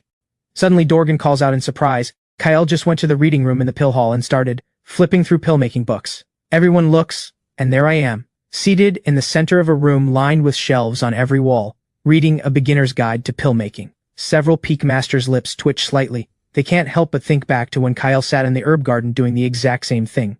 Thalon shakes his head slightly, but this time he doesn't commit either way. Instead, he turns to Aldrich. Aldrich, you're the expert here. Do you think Kyle has any chance of refining this rank 10 divine pill? Aldrich's gut reaction is to shake his head, but then he remembers being called out in front of everyone at the herb garden, and he nods firmly instead. From the professional standpoint of someone who has spent 3,000 years and 1 million furnaces on pill making, refining a rank 10 divine pill would be child's play for Kyle. The moment he says it, every elder and disciple is frozen in place. Dorgan gives him a laughing pat on the shoulder. Aldrich, burned once, learned forever. But you don't have to take this far. Thalon stares at him like he's lost his mind. Please don't joke about this. There are so many disciples listening right now. But Aldrich cuts him off with complete seriousness. Thalon, my confidence in Kyle is the same as my confidence in my own craft. Extraordinary people do extraordinary things. Those are Elder Lazarin's own words, and you yourself have stood by them. Please remember that. At those words, Thalon's mind is racing. Aldrich, I said that as hindsight wisdom, you're not supposed to actually believe it. One complete beginner who just picked up a book, and you, a rank 9 pill master, are telling me he is guaranteed to pull off a rank 10 divine pill. That is not possible. Thalon doesn't even know where to start. But seeing Aldrich this certain, the other elders start to waver too. In no time at all, the debate breaks out again. Most of the outer disciples hear Aldrich's verdict and think it's completely absurd, but a solid group of Kyle's believers hold firm they know he'll pull it off. Meanwhile, after a full day and night buried in books, I make a straight line for the pill-making room. That single move instantly pulls every eye in the Void Realm to me. But when they see me standing at the furnace and pulling out a few very familiar herbs, the tension breaks, then quickly returns. Those are the materials for a rank 1 spirit restore pill. So Kyle isn't charging straight at the top, he's starting with something low tier to get a feel for it first. The Spirit Restore pill is basically beginner level. With the talent Aldrich himself has vouched for, Kyle should nail this in no time. The elders watch with equal anticipation as I ignite the ground flame and drop the materials into the furnace. Dorgan glances at Aldrich with curiosity. Aldrich, how's Kyle doing with this one? Aldrich answers with a cool, confident smile. Hard to see clearly from this angle, but Dorgan, the fact that you're even asking tells me how little you think of him. Kyle is the man I personally declared capable of refining a rank 10 divine pill. A rank 1 Spirit Restore pill is nothing to him. The words are barely out of his mouth when gasps erupt around him. He looks down and freezes. The pill-making room below is filled with thick, black smoke. Every ingredient blasts out of the furnace and rains down as ash across the floor. Kyle just blew up the furnace. With that explosion, a storm of disbelief crashes in from every direction. What is happening? Can anyone who actually knows pill-making explain, is the Spirit Restore pill hard to make? Isn't this literally the easiest thing there is? This pill is everywhere. Every apothecary shop has stacks of them. So this is what Aldrich calls top-tier pill-making talent? If that's the standard, then literally anyone can do it. And Aldrich just stands there, completely lost. Thalan immediately turns to him. Aldrich, what do you make of this? Aldrich presses his lips together, thinks for a moment, decides to hold his position, and replies calmly. It's Kyle's first time at a furnace. He just hasn't found his rhythm yet. He won't blow it up again. He says it with complete conviction and looks back down. Meanwhile, I stumble away from the furnace coughing, pat the ash off my robe, and let out a sigh. Looks like I have zero natural talent for pill making. Doesn't matter though, I've got my cheat code. The first 99 are just for fun. I shake it off and head back into the room, ready for round 2. Everyone in the Void Realm watches with fresh anticipation as I load the materials into the furnace with a completely focused expression, following every step of the formula to the letter, actually looking like I know what I'm doing. Aldrich gives a satisfied nod. Just watch, this time Kyle will show everyone what real talent looks like. But before he finishes the sentence, a thunderous boom shakes the floor below and the entire furnace is rocked by the force, rattling in place. At that sight, Dorgan's expression is one of pure, stunned disbelief. He really is a talent. A rank 1 pill just rocked a rank 5 furnace. Amazing. Brahm can't help but try to soften the blow, Aldrich. Maybe just let it go. Maybe pill making just isn't Kyle's thing. That hits a nerve. Aldrich digs in. Refuse to believe I was wrong about him. Twice is a coincidence. The third time will be different. Kyle will nail it on the third try. But before the words even fade, another wave of black smoke billows up from below. Countless disciples stare in disbelief. Are you kidding me? So this is what legendary pill-making talent looks like, blowing up the Spirit Restore pill furnace 3 times in a row. Truly one for the history books. What is Kyle even doing? Get it now, Aldrich is just messing with all of us. Actually, Kyle is a genius at blowing up furnaces. In a strange way, consistently exploding the easiest pill in existence takes real skill. And yet Aldrich refuses to budge. True genius is never rattled by short-term setbacks. Strength is forged through failure. 3 tries is nothing, that means nothing. If Kyle blows up 50 furnaces, then you can tell me I was wrong. The elders groan and shake their heads. Even Thalon can't watch anymore. He wants to say something, but calling Aldrich out publicly feels wrong, so he swallows a sigh and decides to just wait and see. In this bizarre, heavy silence, the entire sect watches me go furnace after furnace and fail every single time. By the time night falls, I have reached my 50th attempt without a single success. I'm not even tired, but the outer disciples watching have given up. Every one of them is convinced Kyle has no pill-making talent. No matter how much Aldrich insists otherwise, the evidence is undeniable. And Aldrich's mood is just as bad. He is screaming inside his own head. Kyle, what is going on with you? When I called your formula a poison, you pulled off a miracle. But the moment I say you're a genius, you fall completely apart? Isn't it supposed to be extraordinary people do extraordinary things? Then be extraordinary already. The other elders see his face going stony and pale, and quietly feel sorry for him, but no one says a word. Then, as the moonlight deepens, a sudden shout breaks the silence. Brahm, practically vibrating with excitement, points down below. Aldrich, look, Kyle is on his 99th attempt at the Spirit Restore pill, and he actually succeeded. At those words, Aldrich's heart sinks even further. 99 attempts to successfully make the simplest pill in existence, that speaks for itself. Dorgan turns to him. Aldrich, do you still believe Kyle is a prodigy in the art of pills, capable of refining a rank 10 divine pill? Aldrich says nothing this time. He lets out a long breath. I was wrong. Kyle does not have pill-making talent. The word spreads quickly through the Void Realm. Every disciple hears it. A few are secretly hyped up by the news, but for most it's just a quiet sense of disappointment. While everyone is still processing it, I make another move down below. I come rushing into the inner hall's refining room with a full armload of materials. That sight stops everyone cold. He just barely managed a rank 1 pill, and now he's going straight for a rank 10 divine pill? Aldrich snaps back first and cries out, "Stop him!" The ignition formation inside the Chaos Furnace cauldron is extremely volatile. If he misjudges the heat even slightly, he won't just blow up the furnace, he'll be vaporized. At those words, Thalen's expression shifts. He had no idea how lethal the process could be. He turns urgently to Draven. Draven, see if you can use Rusty to stop Kyle before he does something reckless. Draven moves fast to reach Rusty, but not fast enough. By then I've already dropped all the materials into the Chaos Furnace Cauldron. The formation inside detects the ingredients the moment they land, and the ignition formation activates immediately. Watching it, everyone feels a sharp ache in their chest. They have spent so many days watching Kyle from inside the Void Realm. They have come to see him as the sect's future, and that bond is real. But Kyle chose this path himself. Who can be blamed? Yuval turns her head away, unable to look, but the explosion never comes. She opens her eyes and finds the elders all staring downward in stunned silence. She looks too, and sees me at the cauldron, completely focused, working the formation with precise control, not a single sign of losing it. After a long breathless silence, someone finally speaks. How is this possible? He can actually control the white flame inside the Chaos Furnace Cauldron. That is solar true flame. Ordinary materials disintegrate on contact. Refining pills with it is like dancing on a wire, one misstep and everything is ash. And yet he looks completely at ease. Is this really the same Kyle who blew up 99 furnaces? The disciples can't make sense of it, and the elders are no less confused. Aldrich is stunned by the precision of my technique, and then he suddenly notices the solar true flame inside the furnace surging violently upward, about to blow, when my hand gives the smallest, quietest flip, using spirit energy to redirect the ignition formation. Then, a streak of blue flame carrying deep lunar cold shoots up and replaces the solar true flame, filling the entire furnace in an instant. I hold my full focus on the lunar true flame as the liquid inside the cauldron slowly fuses in the dance of fire and ice. Just as the pill is nearly complete, the entire pill hall shakes violently. The Taiyi Void Realm is forcibly broken open by the three Supreme Elders. The whole sect returns in an instant. I stay completely calm and deliver the final technique, and as the cauldron opens, a beam of golden light shoots into the sky. The rank 10 divine pill launches itself out and coils through the air in the shape of a golden dragon. A Supreme Elder claps and laughs with pure delight. Magnificent! 99 failed furnaces were not failures. You were using every one of them to grasp the principle of yin and yang giving rise to each other. Catch the pill in my palm, and look out at the entire sect standing speechless before me. The key to surviving the great calamity is not in the pill.